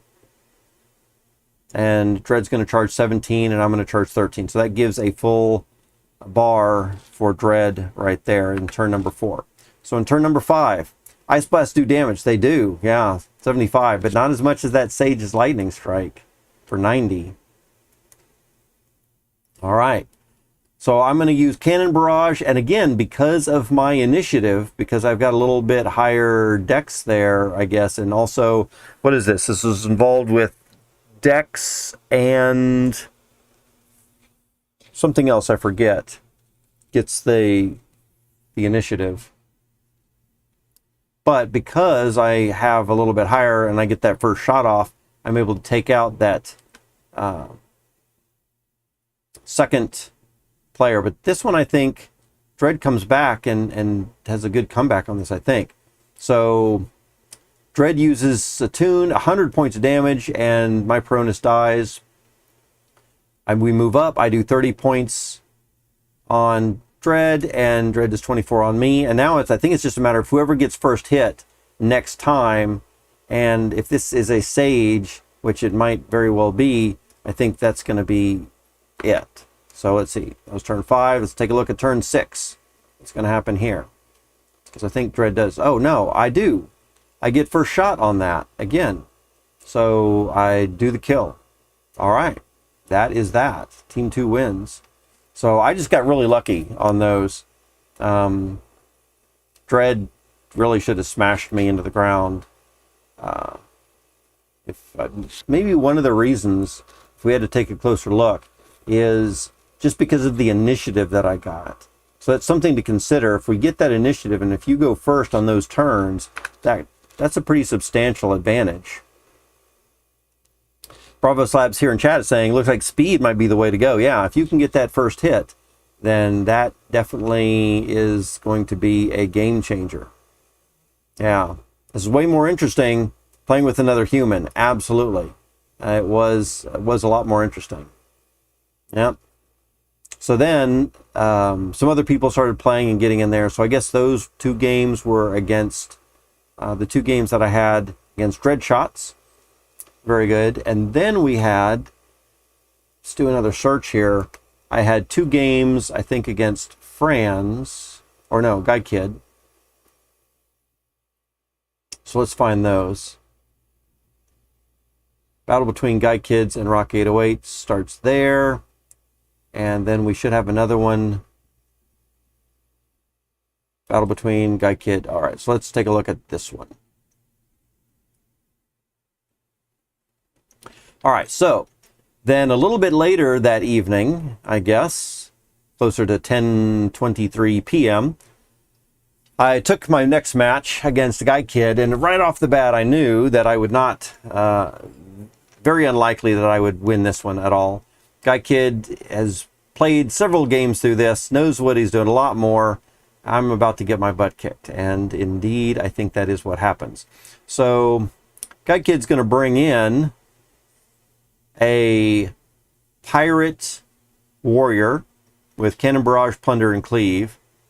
For the midline, it looks like a Sage and a Warrior. So you've got Lightning Strike and Cleave. And for the back end, again, I don't know what Blitz and Skewer is, but with a Wizard with Ice Blast there. I'm bringing in the exact same lineup. I don't have any way to change my stuff, or I do have a way to change it. It's just I can't really see how to do all the stuff too well. So let's see how this goes. Turn number 1. It's going to be Guy Kid is team 1, Rock 808 is team number 2. So Guy Kid first gets a Plunder involved and gains 10 speed. That is going to be very helpful. That's a good maybe first move of that. And then attacks for 22 points of damage.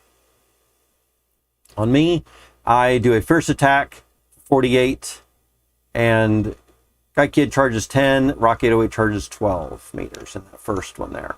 So, and of course they've gained some speed also. Why did I do a fierce attack? Again, maybe I was just trying to mix things up a little bit so something wasn't guessed But I definitely should not have done a fierce attack to start off with. That was kind of silly.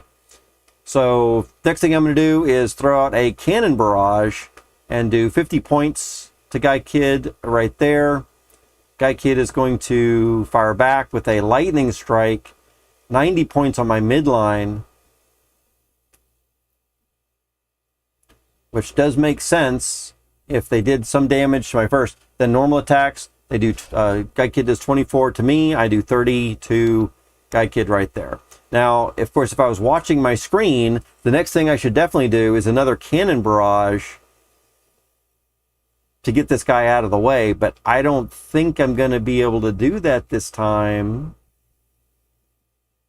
because I think he just used cannon barrage. And so we're going to need to wait a time. And that might be a very good opening for Guy Kid to come in and kill my midline if they can do something else to hit that midline. If not, then they'll have to hit the front. Anyway, that's turn number 2.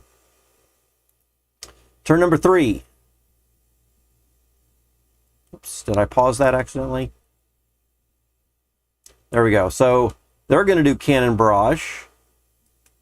50 points on me, or against me. And then they move back. I do a ice blast for 75 points on their front line and really take a good hit there. Then the normal damage, I do 26 points more damage. Guy Kid does 21 points of damage. So I can see how this was pretty close, right? So right now we're pretty close. I charge 12 meters and Guy Kid charges about 30 or so. So really getting that charge back up. And I think this is, can't tell, this might be a Sage. I think it's a Sage, which means that they're going to get probably first attack from that. That's turn number 3. So in turn number 4, so they're going to use Plunder again from the midline. Team 1 charges for 25 meters. We lose 25 meters. Okay. And Guy Kid gains 10 speed. Okay. I have not used Plunder much, even though I've got a pirate. I hadn't thought about using Plunder much. I use Cannon Barrage, which should take out Guy Kid's front line. And then Guy Kid does 22 points of damage to me. I do 26 points to... Oh, wow, that's close. So I still have 1 here, and he's down to just 1 right there. This is going to be massively close right here. I think Guy Kid's going to do something to really just do some crazy stuff here in the next round. So turn number 5, Guy Kid's going to turn this around, I think. So Guy Kid uses Blitz. And what is that going to do? I have no idea. So I'm not even sure what Blitz does. I didn't see anything. And here he goes ahead and gets off a normal attack against me, which kills my front line. Did that do a swap? Did Blitz do a swap or something like that? Maybe that's what it was. To pull up my front line. In fact, let's scroll back here a little bit. Turn number 5. Nope. We did have our purple hair in front, horns in the mid. They do a Blitz. See, I don't see anything happening there. Normal attacks 30 points. My front line dies. Then I come up, do 29 points. And, of course, are barely hitting. And then, of course, some normal damage here. They do 30 points of damage. So now things are a lot more even. If I could see my screen, I wonder if I could do something like aim shot to get access to the second. That's what I would have done. But since I didn't see the screen, what did I do? Good question. So that was turn 5. So for turn 6, Team 1 interrupts Team 2's front line, which makes sense, right? Because he could imagine, I guess Guy Kid was imagining that I was going to do aimed shot. And I might have. Let's see what I actually did. Prentice uses Ice Blast. Nope, I do use Ice Blast. Oh, but it was interrupted. What? Oh. So I wasn't going for aimed shot, but I was using Ice Blast.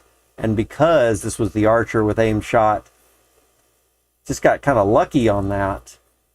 And the fact that I was using Ice Blast from there. Wow. That is what changed the whole course of everything, I think, right there. Wow. And of course, gains a whole meter from that. So very good. Then I attack for 26 and Guy Kid attacks for 29. And now has 2 meters, which really makes a big difference. So that was turn number 6. So turn number 7 comes in. Here, they get 75 points of damage. Oh, wow, but they still don't kill me. That's crazy. So Guy Kid gets an Ice Blast off for 75 points. Does not take out my front line, just barely. Cannon Barrage, again, goes out there, but does not take them out at all, which is a little unfortunate. And then here's where massive things start to happen. They are going to do 30 points of normal damage to me, and then I'm going to have 1 left. Oh, and I guess something else happened there that I didn't get another attack, or maybe I already had an attack. And then they have some advancement. So really here, it's just a matter of probably easily just getting the first hit on me for turn number 7. Let's take turn number 8. Who gets the first attack? They interrupt my front line. Yep. I was going to do Cannon Barrage, but I got interrupted. So they do 30 points of damage, and then that's it. Yeah, so Guy Kid played some good moves, absolutely, and made quick work of me there. But it was a little close, and if I was seeing my screen, I would have made some different moves. So I feel kind of good about that, in that I would have had some different moves. So let's take the next thing. And of course, Guy Kid with 2 elites. Absolutely. So let's see. Next thing that we've got is another round somewhere, which I guess wasn't here. Let's see. Yeah, I think we went to a different room for this next thing. So let's check that out.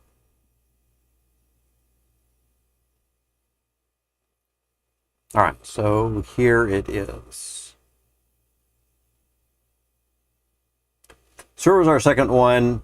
Looks like Guy Kid is bringing in the same things, it looks like. And of course, I've got the same things as well. So let's go ahead and see how that fight turns out. Guy Kid's a baller, yeah. That kid definitely knows what he's doing.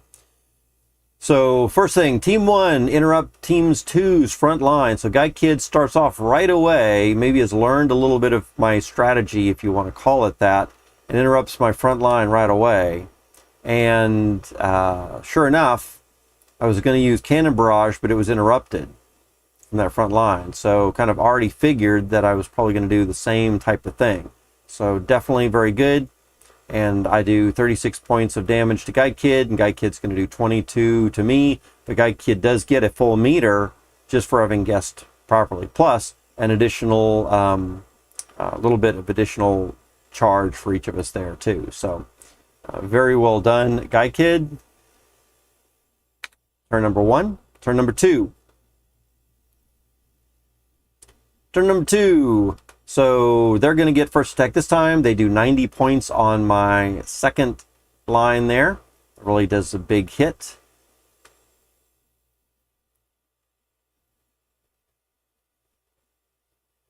And looks like our normal attacks happen. So did I not get to do an ability this time? So it looks like they're attacking me for 23 points. And then, oh, I do a fierce attack for 45, which, again, man, was I looking at my screen? I don't know why I was trying to mix it up a little bit, if that's what I was trying to do. But obviously that was a big mistake, only 45 points of damage. And then the Guy Kid charges for 10 and Rock charges for 12. So Guy Kid's already got a pretty substantial meter. And it's not looking very good for me in a couple of different areas here. So that was turn 2. Turn 3. Suppose he's going to use Cannon Barrage. So I finally get that Cannon Barrage off, only for 50 though. They're going to use Cleave for 70 points. Why did Cleave only hit the first line?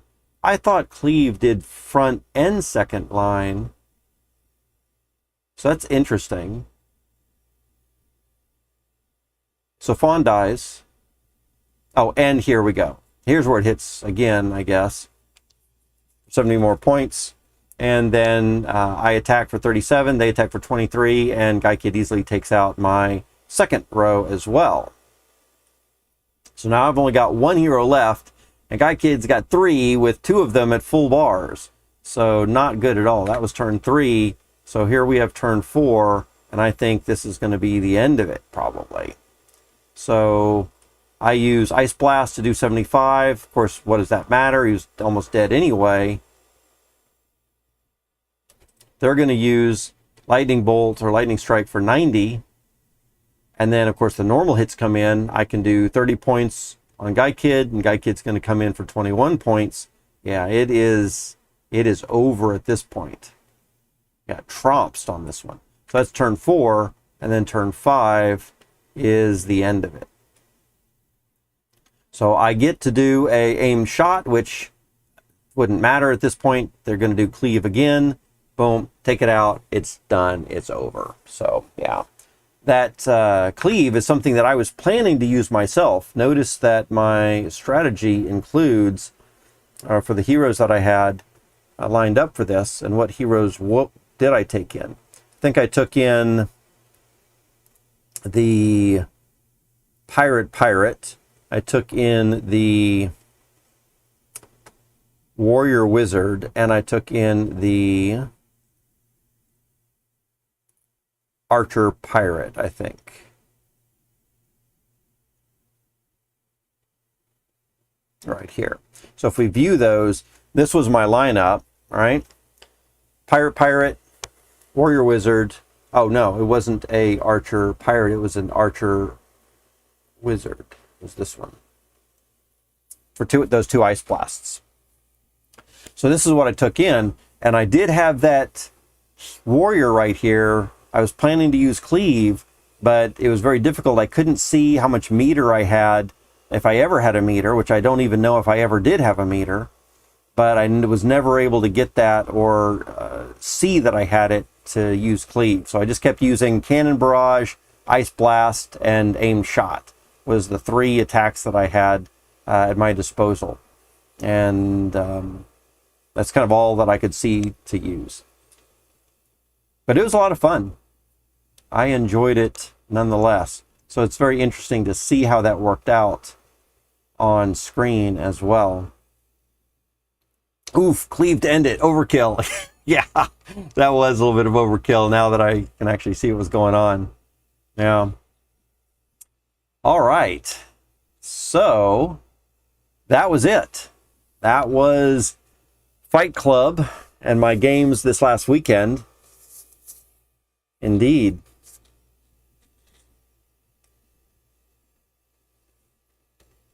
So maybe the next time some of y'all can jump in if y'all didn't do that before. We just had level 1s play through that. It was a lot of fun. Something else that I wanted to do, maybe we won't worry about that today. Although, yeah, let's look at one more where people are actually doing a little bit maybe better or interesting things than me not being able to see my screen. But let's play, or let's take a look at what people are doing here today. How did Guy Kid block your attacks? Using interrupt. There's a option called interrupt that you could use. So instead of taking an offensive move, you can select that as a defensive move. Check out Raph against Grady. Oh yeah, that'd be a good one. Check out Raph against Grady. Yeah. Of course, both of them talk so much that I'm not sure if I'm going to be able to find it in here very easily.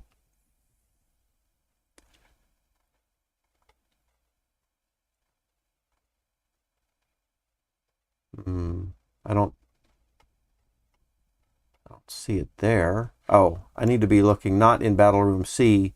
Oh, this looks in other rooms as well. Okay. About Raph.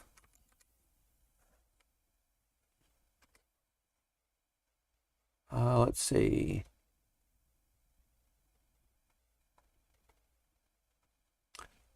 Raph versus Franz. Oh, now I can go to different pages. Raph versus Franz.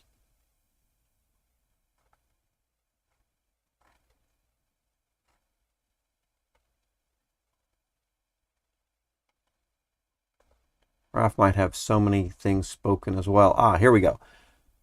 Battle between Raph and Grady to start. Okay, let's do this. Okay, so here we got yesterday at 11:45 p.m. we had Raph versus Crypto Grady. Raph on team 1 is going to be bringing in looks like a knight, I think, has chivalry and retribution. Or is that a paladin? I forget which is which on that. Probably paladin has chivalry. Let's be safe and just check that out here. Over on this account, knight, and do I have a paladin? I think I have a paladin. A paladin something? Or maybe I don't.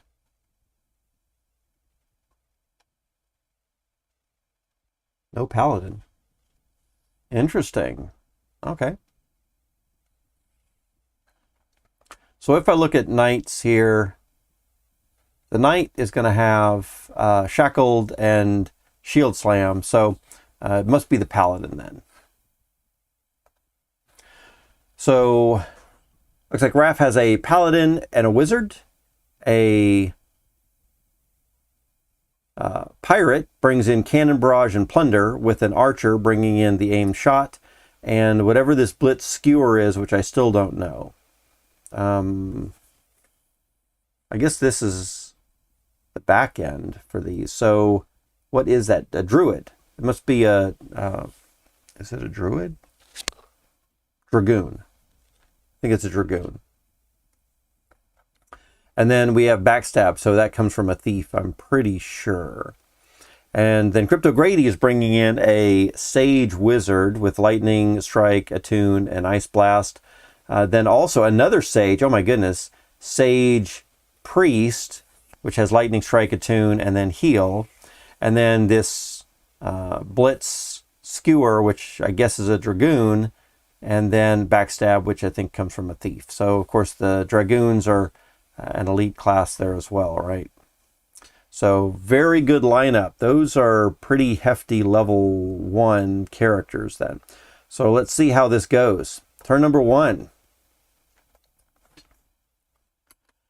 Let's see who we got. We have Raph as team 1 and Crypto Grady as team number 2. Looks like Crypto Grady gets off the first attack. Lightning strike against Raph for 90 points of damage to the front line. Takes him down to about half. Team 2 charges for 25 meters. Then Raph gets an ice blast off for 75 points of damage against Crypto Grady, again doing about 3/4. Normal attacks, Crypto Grady does 25 on Raph, and Raph does 27 on Crypto Grady.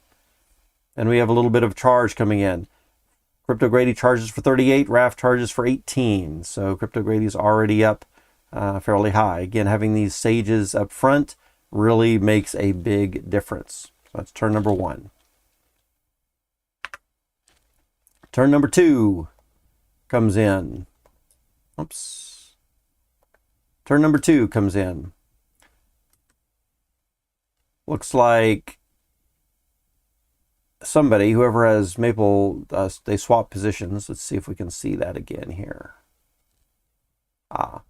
So Crypto Grady is going to swap positions with his front position and last position, which makes sense because then you take that sage who is almost dead to the very back position, a little harder to hit back there. And that leaves you with a dragoon up front. And so Looks like Raf is going to do 50 points of damage to Crypto Grady, but I don't know how that's happening. Is it a swap position thing? What's happening here? Oh, Cannon Barrage. There we go. So Raf's going to do Cannon Barrage, which hits for 50 points right there.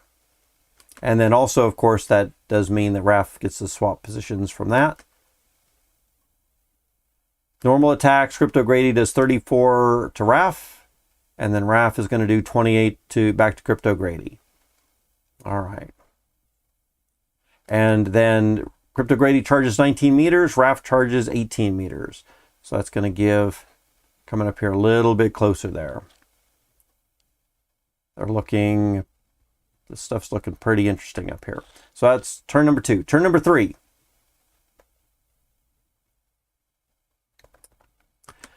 Team 1, Raf, interrupts Crypto Grady's midline right there.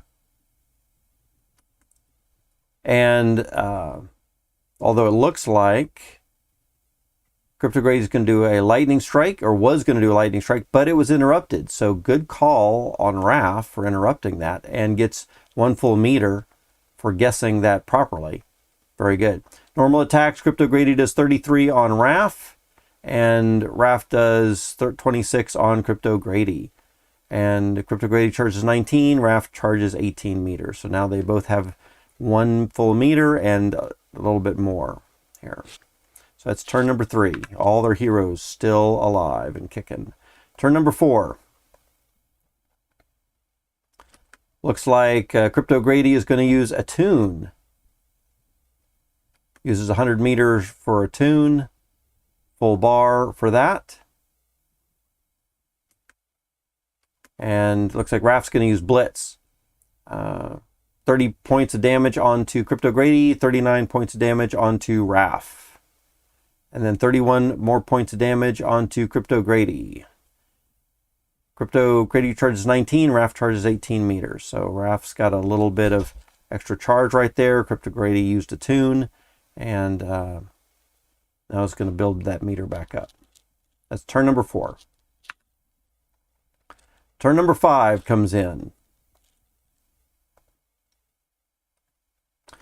Crypto Grady gets off a lightning strike to Raf's midline, probably overkills that. 90 points of damage, but at least takes that hero out. I might have done 90 points here, although I'm not really sure. Maybe not. Maybe it would be better just to take that one all the way out. But 90 points damage to the midline. Then Raf's midline dies. Raf gets in a backstab to Crypto Grady's front line for 50 points of damage. And then normal attacks, Raf takes 35 points of damage, and Crypto Grady takes 30 points of damage. Crypto Grady charges 19 meters, Raf charges 18 meters. So looking pretty close. They each have their midlines full. Crypto Grady's front and rear are looking very beat up right now, and Raf has about 2/3 powered hero in the front line here. So let's check out turn number 6. Crypto Grady gets Blitz in right off the bat, 30 points of damage, swapping positions. And then Raf is going to get a Cannon Barrage in, 50 points of damage to Crypto Grady's front line, and kills that hero off. Normal damage here, Crypto Grady gets 20 points of damage in against Raf. Raf gets 27 onto Crypto Grady's new front line, which is full. And then Crypto Grady charges 35 meters, Raf charges 18. Raf's got pretty good meter built up. Crypto Grady's just about got another meter. I don't think Raf wants that to happen. We'll see what can be done about that. So that was turn number 6. Turn number 7. Crypto Grady gets in that lightning strike again, 90 points of damage. Does not quite take out Raf's front line. That could be problematic. We'll have to see. Raf's going to use Blitz, 30 points of damage, and a swap of position. And their Crypto Grady's hero dies. Normal attacks then happen, and Crypto Grady does 20 points to Raf, I think killing Raf's front line, which then backline moves up. And Raf can do 37 points of damage onto Crypto Grady. So this is really close. Crypto Grady charges 35 meters, Raf charges for about 10 or so. So right now, Crypto Grady has got about 50% health and Raf has about 75% health. They each only have this one last hero left.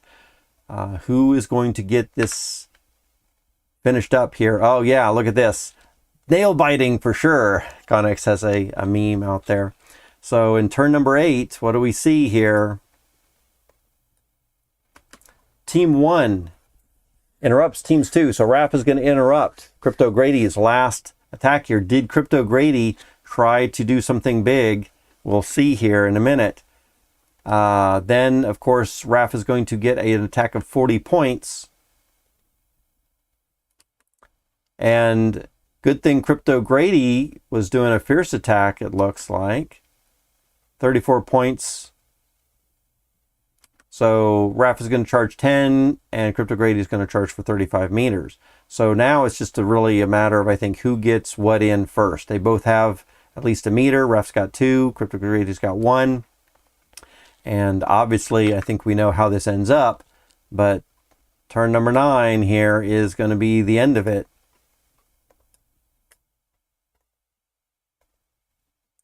So what are we going to get in first?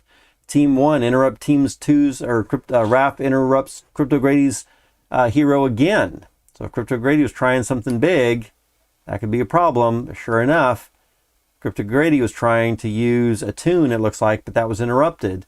So Team 1 gains that full meter. Yep. So that was a good move. And then I think what's going to happen here is Raf's normal attack is probably going to take out, 38 points. That took out Crypto Grady. Absolutely. Wow. So that was it. And let's see if they did another one here real quick. So that was turn number 9. So then they did play another one. And let's see how that goes. Compiling full battle video. Yeah. Let's see. Raf just read Crypto Grady video. Yeah, indeed. I think that is, once you get to know how your player, how your opponent thinks, kind of like whether it's in, chess moves or something like that, I think that can help your game as well. And also just knowing what the pieces can do is also important. So if you know these pieces have these abilities right now, then I need to take these moves against it or to counter that. Right?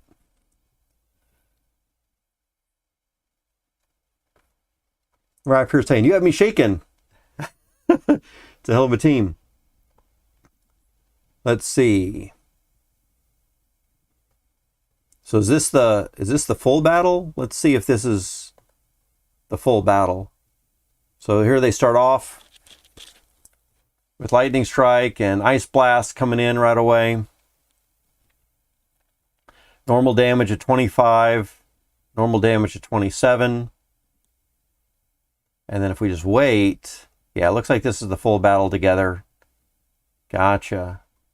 So they swap out positions, use Cannon Barrage. We don't need to watch this again, but I'm glad to see that we've got one video of the whole battle now. That's really nice. I don't think that we had that a little while back. So yeah, man, love it. Crypto Grady says, absolutely. It's a lot of fun. And did they only play one battle then?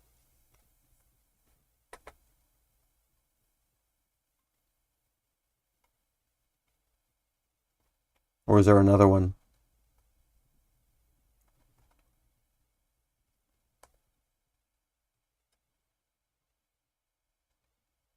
Is this a different one between Raf and Crypto Grady? They should have played 2 games. let's see if this is it. So this is one that they did at 11:30 yesterday. And rather than go through, let's see if they took the same lineup, which it looks like they probably did. So it looks like Raf is taking in, again, probably with Chivalry, probably Paladin with Chivalry and Retribution with a Wizard. Then we've got a Pirate Archer with Cannon Barrage, Plunder, and Aimed Shot. And then I think it's a Dragoon with Blitz and Skewer with Thief of Backstab. Crypto Grady's taking in the same lineup that we saw earlier there, with a Sage, Lightning Strike, and a Toon with Wizard Ice Blast as subclass. And the midline is a Sage also, Lightning Strike, and a Toon with a subclass of Priest for heal. And the back line, it looks like a Dragoon with Blitz and Skewer with the subclass of Thief for Backstab. And rather than look at each of these one at a time, turn 1, turn 2, turn 3, let's see if we can also get, there's turn 4, 5. So here we got turn 6, turn 7, turn 8, turn 9.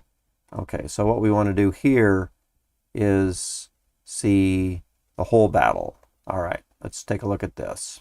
So we have Team 1 is Raf coming in. Team 2 is Crypto Grady.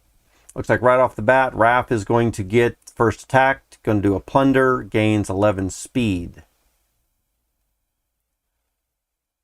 Crypto Grady is going to do 90 points on Raf's front line, charging for 25 meter. Normal attack, Crypto Grady does 22 points to Raf.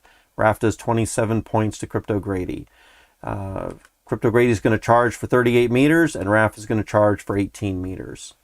For turn number 2, Raf is going to interrupt Grady's midline, but that's not what Crypto Grady had in mind. So Crypto Grady uses Ice Blast with his front line and got 75 points of damage in, killing Raf's front line. Others move up. Normal attacks, Crypto Grady takes 40 points of damage, and Raf takes 20 something, maybe. And then it's on to the next turn. That happened really fast. That skipped to the next turn there. Let's see. Raf is going to do Cannon Barrage. So Grady takes 50 points of damage, kills off Grady's front line. Everything moves up. And then it looks like Crypto Grady's going to use a Toon, which does 100 points of damage there. And also for normal attacks, Raf is going to take 23 additional points of damage. And I didn't see anything more that happened there, but maybe there should have been another attack for some other natural damage. Maybe not. Looks like team number 1 interrupts team number 2's front line. So Raf is interrupting Grady's front line now. Does not want that Sage to get off something here. And that is good because it was able to interrupt Grady's Lightning Strike. So Raf gains an extra full meter bar for that, or 100 meter. And Raf's going to take 22 points of normal damage, and Grady's going to take 30 points of normal damage. Again, Team 1 is Raf's going to interrupt Grady's front line yet again. And then this time, Grady's going to come in with a Blitz from the second line. So very well thought out, I think. Used the second line, maybe thinking that Raf was going to be interrupting front line again. So Raf's front line takes 30 points of damage from that and causes a swap there, or they do a swap. And then for normal points of damage, Raf's going to take an additional 37 points, and Grady's going to take 35 points of damage there. Next turn, turn number 6, it looks like. Grady's going to interrupt Raf's front line, and that is good because Raf was going to use Aimed Shot. So blocked that. Very good. So Grady's going to get the 100 meter bonus for guessing correctly there. And then we should just have normal attacks. So Grady takes 40 points of damage and Raph takes 36 points for normal attacks. Then again, I mean, when you got this, why not just do it? It's just a matter of time. Just interrupt that first thing. That means you've got to do a fierce attack or something else. But if you're trying one of your abilities, you're just going to get blocked. And so, good thing that Raph guessed that Grady would probably do that same thing. So starts off with a fierce attack, which does not get blocked by the interrupt. So fierce attack for 55 points on Grady. Grady's going to do 30 points on Raph, and then we've got the next turn here. Again, why not interrupt again? Sure, just keep interrupting. It seems to make sense. So in this case, another fierce attack, 54 points onto Grady. Grady's going to do 22 points on Raph. So now, I mean, it's just a matter of making sure you don't die first. I think the only thing to do is interrupt again. Yep, you would interrupt. Oh, wow. So this time, this was very, very close. So Raph comes in with a fierce attack for 60 points, almost takes out Grady with that 60 points, but is not going to be able to hold up here. 21 points on Raph, takes out Raph right there. So, yeah, very interesting. Very close. Good lineup for both those guys. Wow. Good game. Indeed. So that is it. That is it. That is Fight Club. We got to see a little bit about the battles that I ran through myself over this last weekend. We got to see Grady and Raph do some battles with the much better heroes than the ones I bought, than the ones I brought in. And that's why, you know, if you're going to win the title, you're going to need really good heroes and good strategy and be able to read your opponent pretty well and maybe even to understand what they're going to do or how they've played, or maybe even study the games that they've played in the past to see how they did play, right? And so I never thought that I would get up to, you know, semifinals or anything like that. Just wanted to be involved in the game. Oh yes, and advanced classes too, right? So take in those elite classes, right? So if we're looking at the tree there, let's come back over to this infographic that we have here. I think one of these infographics has what we want.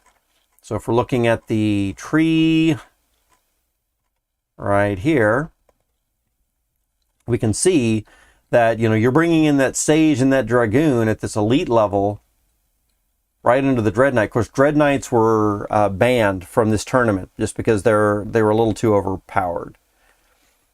But if you're bringing in, you know, Paladins, Dark Knights, Ninjas, all this kind of stuff, or if you're bringing in even something with a basic class like Warriors, Knights, and Thieves, these guys are going to be way underpowered when you're considering the power that these Sages have, even for level 1s. And then also, I didn't really notice, Bravo Slab, but how many of those things were mythics? I didn't really pay a lot of attention or see the rarity of those. But I can imagine that both those guys have mythics for at least a couple of their units. And that really makes a big difference also.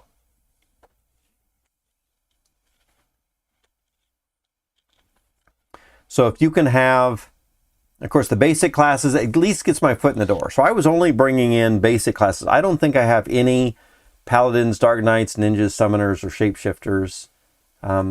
Pretty sure I don't have any Sages or Dragoons. Yeah. But I will hopefully be making some of those soon. I do have a Seer and a Berserker, both Gen 0s, that maybe we can pump out some Shapeshifters and see what we can do from there. I also have a Pirate Gen 0, but we could maybe work on a Ninja to get a Sage eventually. But I'd really like to go this route right here. I'd really like some more Warriors and Knights to get a Paladin, and then maybe a Dark Knight for a Dragoon up that route. But yeah, if there are mythics, then that's much better. All right.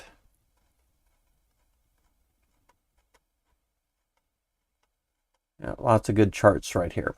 Okay, So it looks like it's a little after 5 o'clock right now. I think I am just about ready to wrap up stream pretty quickly.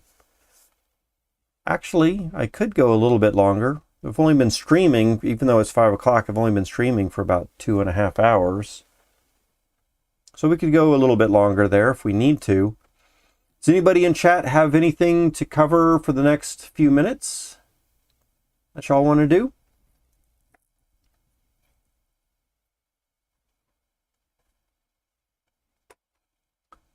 Let's see. Let's check out heroes again. I was noticing earlier that heroes, we've got some pretty inexpensive heroes right now, but I was looking at them and most of them are not particularly great heroes. Also, with the price of crystal being up right now, I think these are about $9. But we might want to look into picking up some heroes sometime soon, and maybe even doing some searches for some better heroes. Like, what's the cheapest sage we can find? What do you think that is? So if we wanted to get a sage, apply, 68. Bravo Slab is saying, I'm still waiting for that Warrior Knight summon. Yeah, Warrior Knight summon would be good.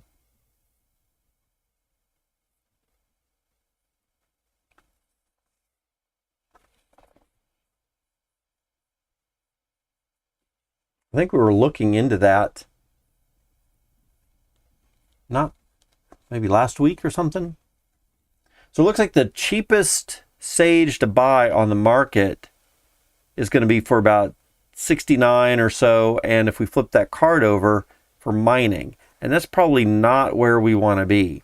If you look at mining over here, sage is pretty far down the bottom, even though professions is not something that we should look at too carefully. And if we check out the growth on this, wisdom and intelligence are the two highest growth stats right there, with strength at a 42% being just about the lowest. I mean, it would be the lowest along with Dex if it hadn't been blue.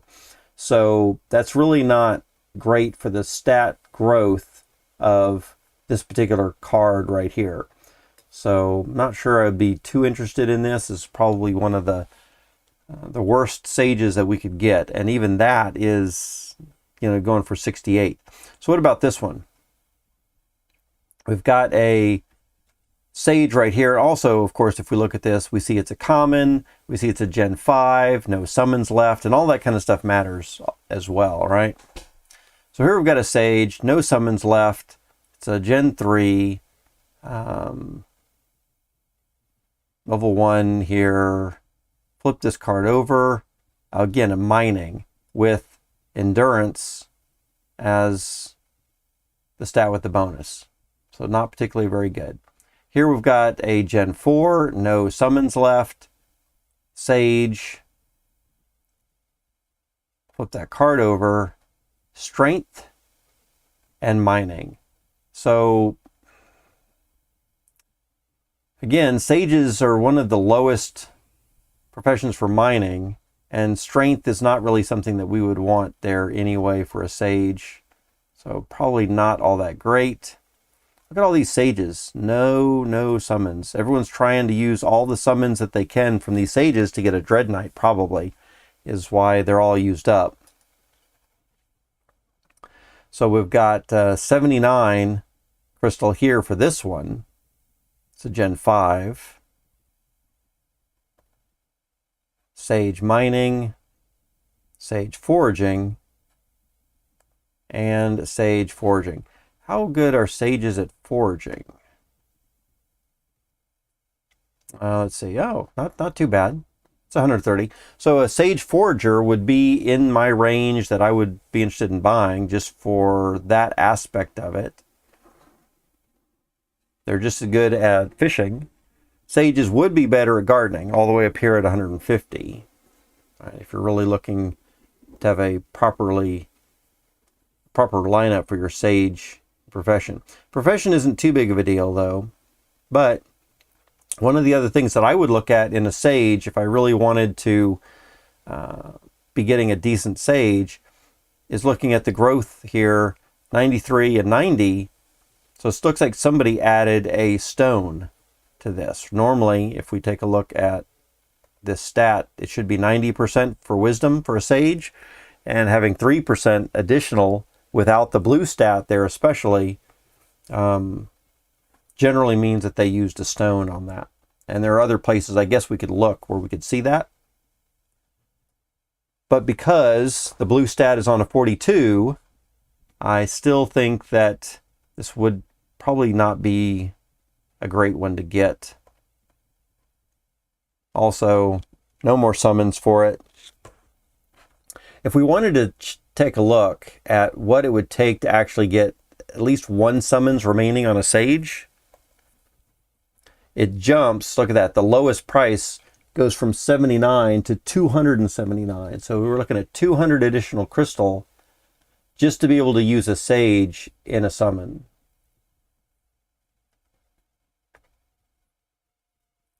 That's substantial, right?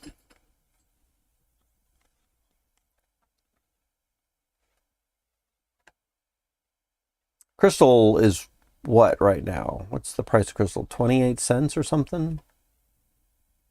Let's invert this and look at the USD value. So 27, almost 28 cents, 27.7 cents, almost 28 cents for crystal right now. So you're looking at about $27. Or no, that would be 100. So you're really looking at $54 or more for this Sage right here. It is an uncommon, so it's better than a common. Only one summons though to make a run for it.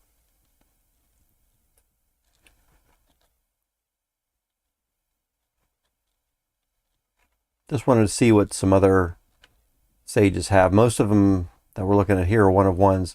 There's a 1 of 2, there's a 2 of 2. So there we're looking at 420 crystal for these that have 2 summons available to them. Wow.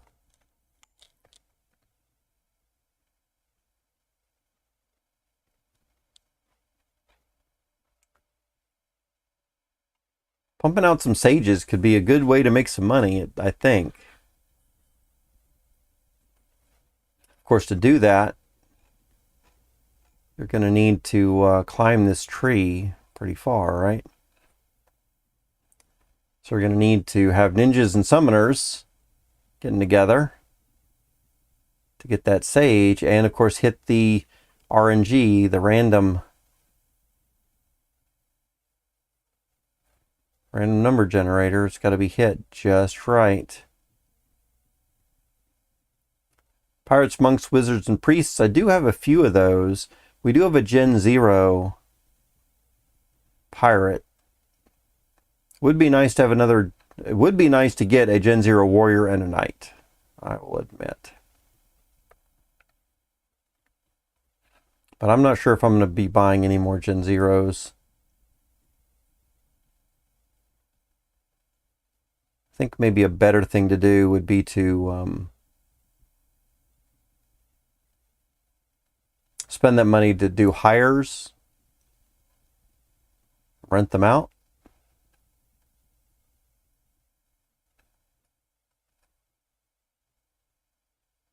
We'll have to see.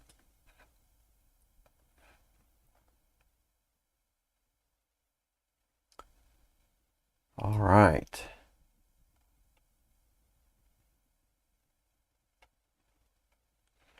Let's take a look at the floor price for Gen0s then. Let's reset.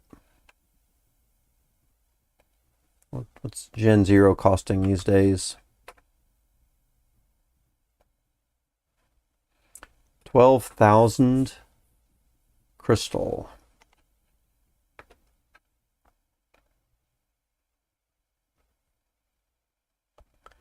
All right, so if we're looking at 28 cents times 12,500, oops, 12,500, $3,500 USD value for some of these Gen 0s right here. So what do we got? We do have a knight right there. If we can get a knight and a warrior, we can start to put together a paladin. So here is a knight. Another part of the tree that we could go up is I already have a pirate Gen 0. If we had a monk, then we could try for a ninja. And that could be fairly good as well. But let's check out something else too here. How are ninjas at gardening? So ninjas are really good at fishing. Ninjas do not make great gardeners. Is that what I'm seeing? Yeah. Ninjas don't make great gardeners or good mining. So those are the two things I think as far as professions go that have maybe some of the most value. So I'm not sure that I would want to go the ninja route. But notice that here in mining specifically, I'm noticing that a lot of these are all in that same tree. So warriors, knights, and then them together. Berserker is another thing we could look at for there. But then we have paladins, dark knights, dread knights. And if we're looking right here, warriors, knights, and paladins, all three of those would make really good miners. So if we could have a warrior, knight, miner with paladin miners, generating paladin miners, that could be really nice. Let's check out this knight right here. And it's fishing, unfortunately.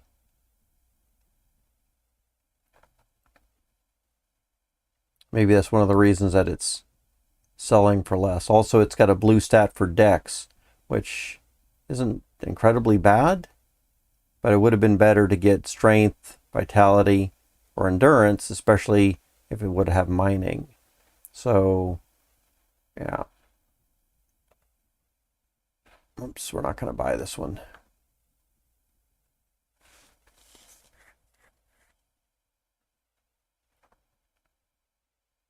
Something else that I might want to do right here is let's just check out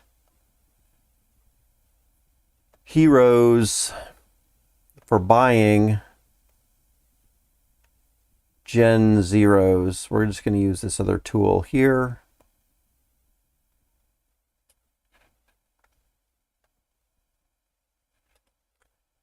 And then we can see some of the costs. Do I not have cost in there? Let's throw that into there.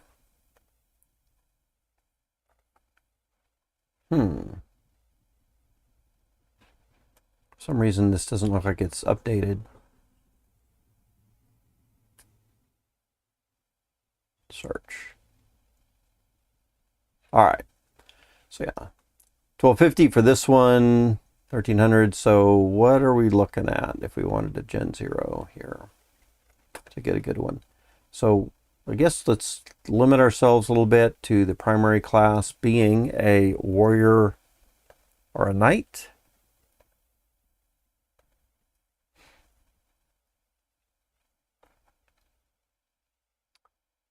Preferably with mining. So there are some Gen 0s, my goodness. There are some Gen 0s that are knights and warriors with mining.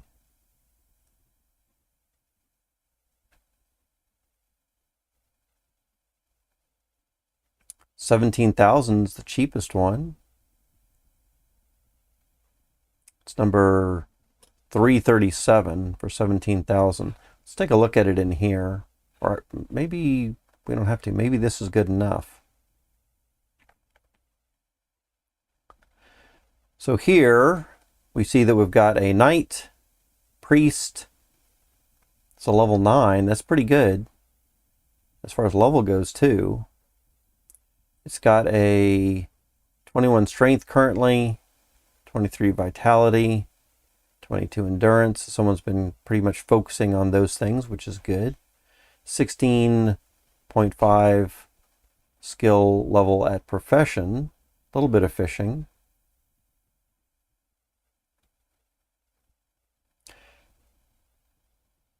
See growth here.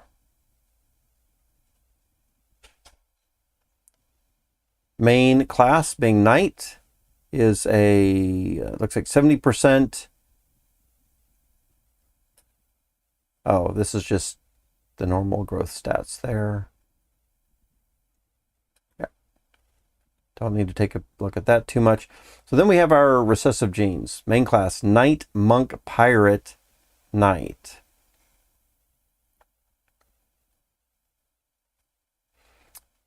Bravo says, are you actually going to buy another Gen0? I don't think I am. If one comes on the market that's really good, I might. I don't actually have the funds right now to buy one anyway. Although I do have some funds that I'm moving around, but my plan is not to use them to buy a Gen0. My plan is to put that money into liquidity pools, or maybe try another strategy out in a different wallet. Like, I don't know if you were here a little bit earlier when I was talking to Coolio, but I might put a little bit of that money into doing some attempt or trial run through DFK Helper or something like that. Let's see. Subclass, we've got a priest, warrior, which I like the warrior aspect of this, and then monk and monk. So not really great. Mining, dominant, but then fishing, mining again. Stat boost for vitality. So this is your green. SB1 is your green for vitality, dex, endurance. Stat boost for your blue stat is luck and agility, more agility and more luck. And of course, it's got all basics down in there. So,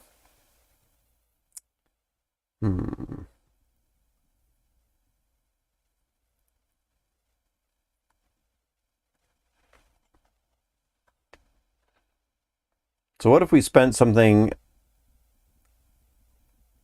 What if we spent a little bit more than that? I'm noticing that they are all only rares. So here we've got for class, we've got a warrior, pirate, warrior, knight, pirate, monk, warrior, warrior, archer. So this one could be good because it's got dominant and recessive as warrior. And then this one over here has knight, warrior, which is good. So both of these two look like they're pretty good. They're 50,000 each.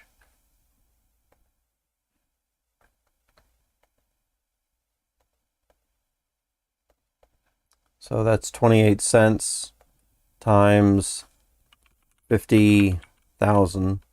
It's 14,000 US dollars worth. That is pretty substantially out of my price range. $3,000 maybe, right? That'll be rough for me, but I could do it. But $14,000 I think is out of my price range. I also think that the price of Gen0s is probably going to drop at some point. I can't see them maintaining a price of more than $10,000. That's just too much, I think. It's going to take too long to recoup those costs.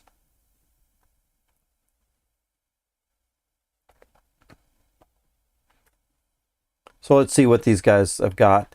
For SB2, which is our blue stat, wisdom, dex, strength, wisdom, agility, dex, strength. Not great for the blue stats. profession: mining, foraging, fishing, gardening, and mining, gardening, fishing, fishing. So, interesting.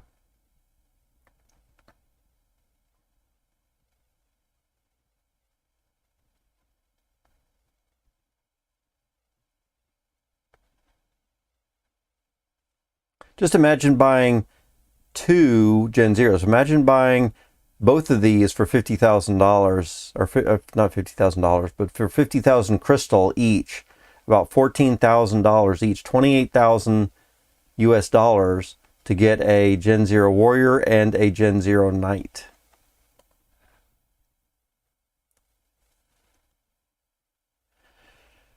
Bravos Labs in chat says some traders predict 8K BTC to be the bottom. That sounds about right to me.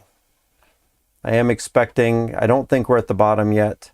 I am expecting a little bit lower in the months to come. I think we still have a few more months before the housing market really hits bottom. In fact, I don't even know if it's started in much of its downtrend. I know that there is a little bit of things happening in the housing market right now, but I think we're just at the beginning of that.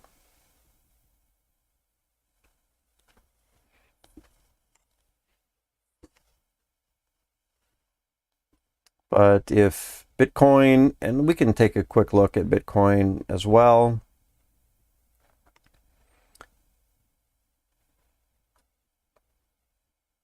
If Bitcoin is currently at, hello?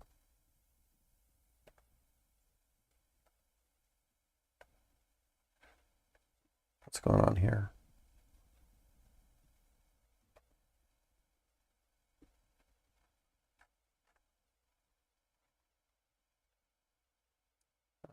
The 6-month trend.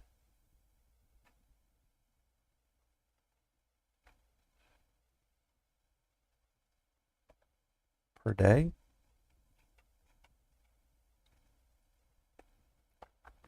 So Bitcoin is currently at 19,000. Then it would have to drop fairly substantially to get all the way down to 8. This chart doesn't seem to go back very far, but if we come over and look at CoinMarketCap, look at Bitcoin's chart for the last I guess, and we can easily see, so back here was the last time that it ramped up back in December of 2017. I remember that too. I remember what was going on there. We had a bunch of Bitcoin meetups every week, weekly Bitcoin meetups or crypto meetups in general. And I remember that it was during, one of the phases of this ramp up, like right around in here, that during the meetup, when we had about 100 people there, it just kept skyrocketing, and people were, getting into a frenzy when it was, coming up to be about 10, 11,000 from when it had been sitting at just, about 1,000 for many months before that, right? So that was pretty big and came up to 17,000. So if we scoot past that to after this big rise right there, then it came down quite a bit and it hovered at a bunch of places, but it did sit for quite a while right around this range. And that could be a very good support range right there, really good support range. So we're talking anywhere between right here at 12,000 down to 8,000. In fact, if we just get rid of all this stuff that happened there, we can easily see 8,000 is right in this range right here. 15,000 up here at the top, or even 12,000 right here. So right around this range, you're saying 8,000. I could definitely see 8,000 being a bottom. I could even see 12,000 being a bottom. Some people might say 15, and I would be I don't know if 15 is going to be a bottom or not. That's not far enough to drop, I don't think. 15 would put us right here. And that's not a big enough drop, I don't think. When you look at what it had been for 2 years before that, all of 2019 and most of 2020.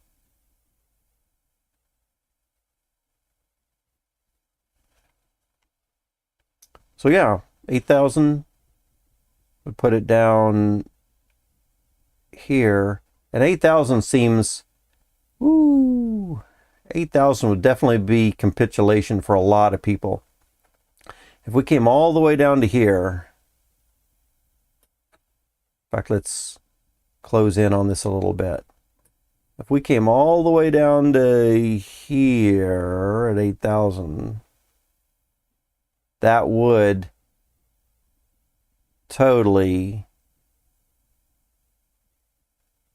cause some capitulation to a lot of people.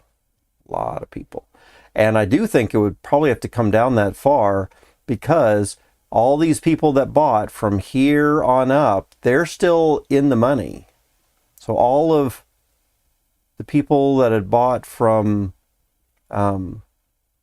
June and July of 2020 up through August, September, October, November, December, they're still in the money. They don't necessarily care. But as soon as it starts dropping down to 15,000, 14,000, 13,000, and all those people are turning red, that's when you're going to have a lot more people selling off. And then those sell-offs will cause even more people to sell off. Yeah. But you're going to have to, that'll scoop up a lot of people. Yeah, you're going to have to come all the way back to here to March, just about March or May, to get below 8,000. Otherwise, from this point on, right here, in late April, is the last time that it was down in the 8,000s. That's April of 2020. That's a lot of people that have gotten into Bitcoin since then.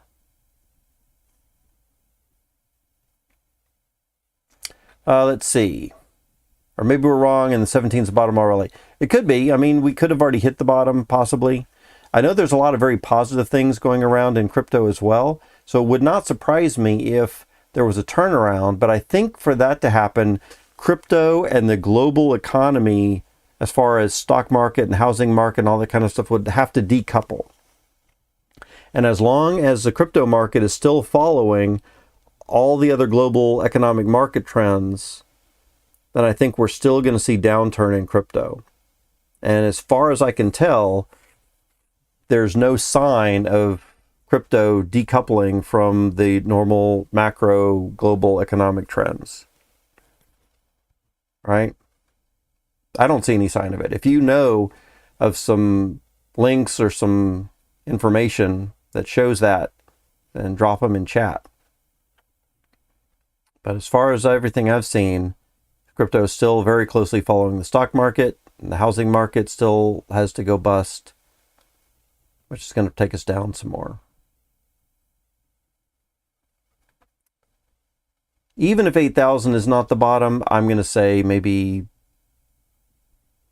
13, 14, but I think it's going to be lower than that. 12, 8 to 12, maybe. 8 to 12,000 is going to be my guess.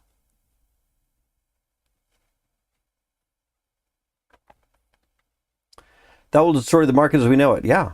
I think that's what we're going to, I think that's what we're going to see. I think that's what we're going to see.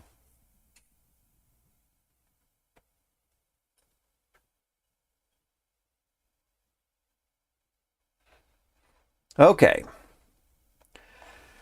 Let's go ahead and call it a day at this point. Thanks for hanging out with me again today. Coolio, if you're still lurking in the background, or Potatoes, if y'all are still lurking in the background, thanks for hanging out, being here in chat, saying hi. I'm going to go ahead and call it a day. Tomorrow, we're going to look at, I'm not sure what we're going to do tomorrow, to be honest. Of course, we're going to do our normal daily activities, keeping up with spreadsheets. Maybe I can get a chance to talk to Coolio and Zells a little bit tomorrow or the next day, and we'll take a little bit of closer look into their automation tools, which do sound really good. Until then, I'm still looking at the Waifu bot as a really good choice, because it's a one-time payment and you can even sell that NFT back on the market. I mean, there's really no chance at a loss there. The only difficulty, at least at the moment, is that there's not quite as much functionality. But as far as risk goes, there's really hardly any risk either. Maybe tomorrow you can duel. Yeah, that would be kind of cool. And also, Bravo Slabs, I know a while back you talked about hatching a pet. And I do plan to do that at some point. So maybe that's something else that we can do. Here we see duels. Right here. Solo, 1 hero match, 3 heroes, 9 heroes. And maybe something else that we would do is we can put in, maybe contribute some of our own heroes into the pool of heroes that they have as well.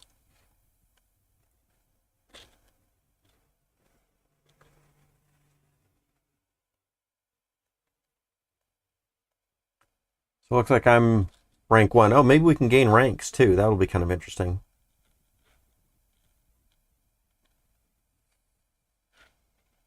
All right. Yeah, it sounds like a good plan, Bravos. We'll look at some things like that as well.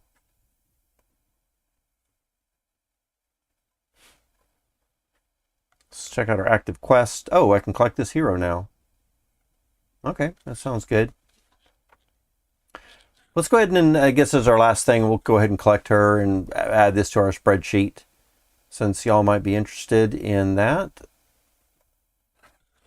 Confirm, open the spreadsheet. And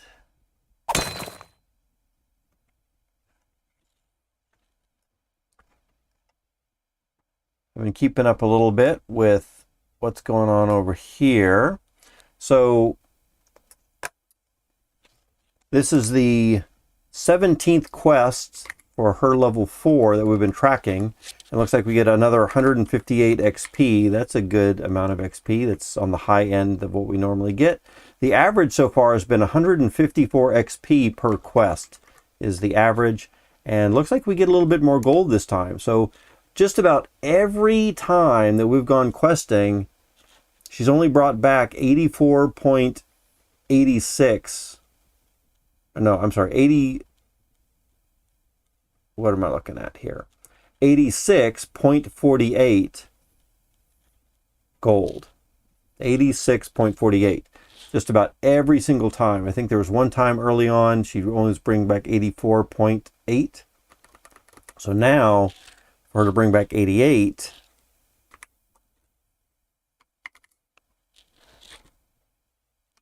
.10, we'll just say 0.1. We don't care about the rest of that.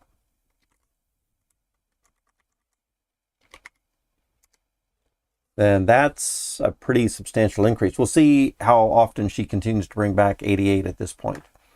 So very good. And then if we look at, let's do a refresh on this and take a look at heroes and gold, maybe? No, I don't think about gold. Look at our heroes. She's got 0, and we're waiting for her to get 2 more stamina until we give her a stamina potion. So I've got a timer set for 37 minutes. Of course, I'll be off stream by then, but that's what we're waiting on, and we'll continue this back up tomorrow as well. All right. You fought well. Nice stream, man. Yeah, thanks.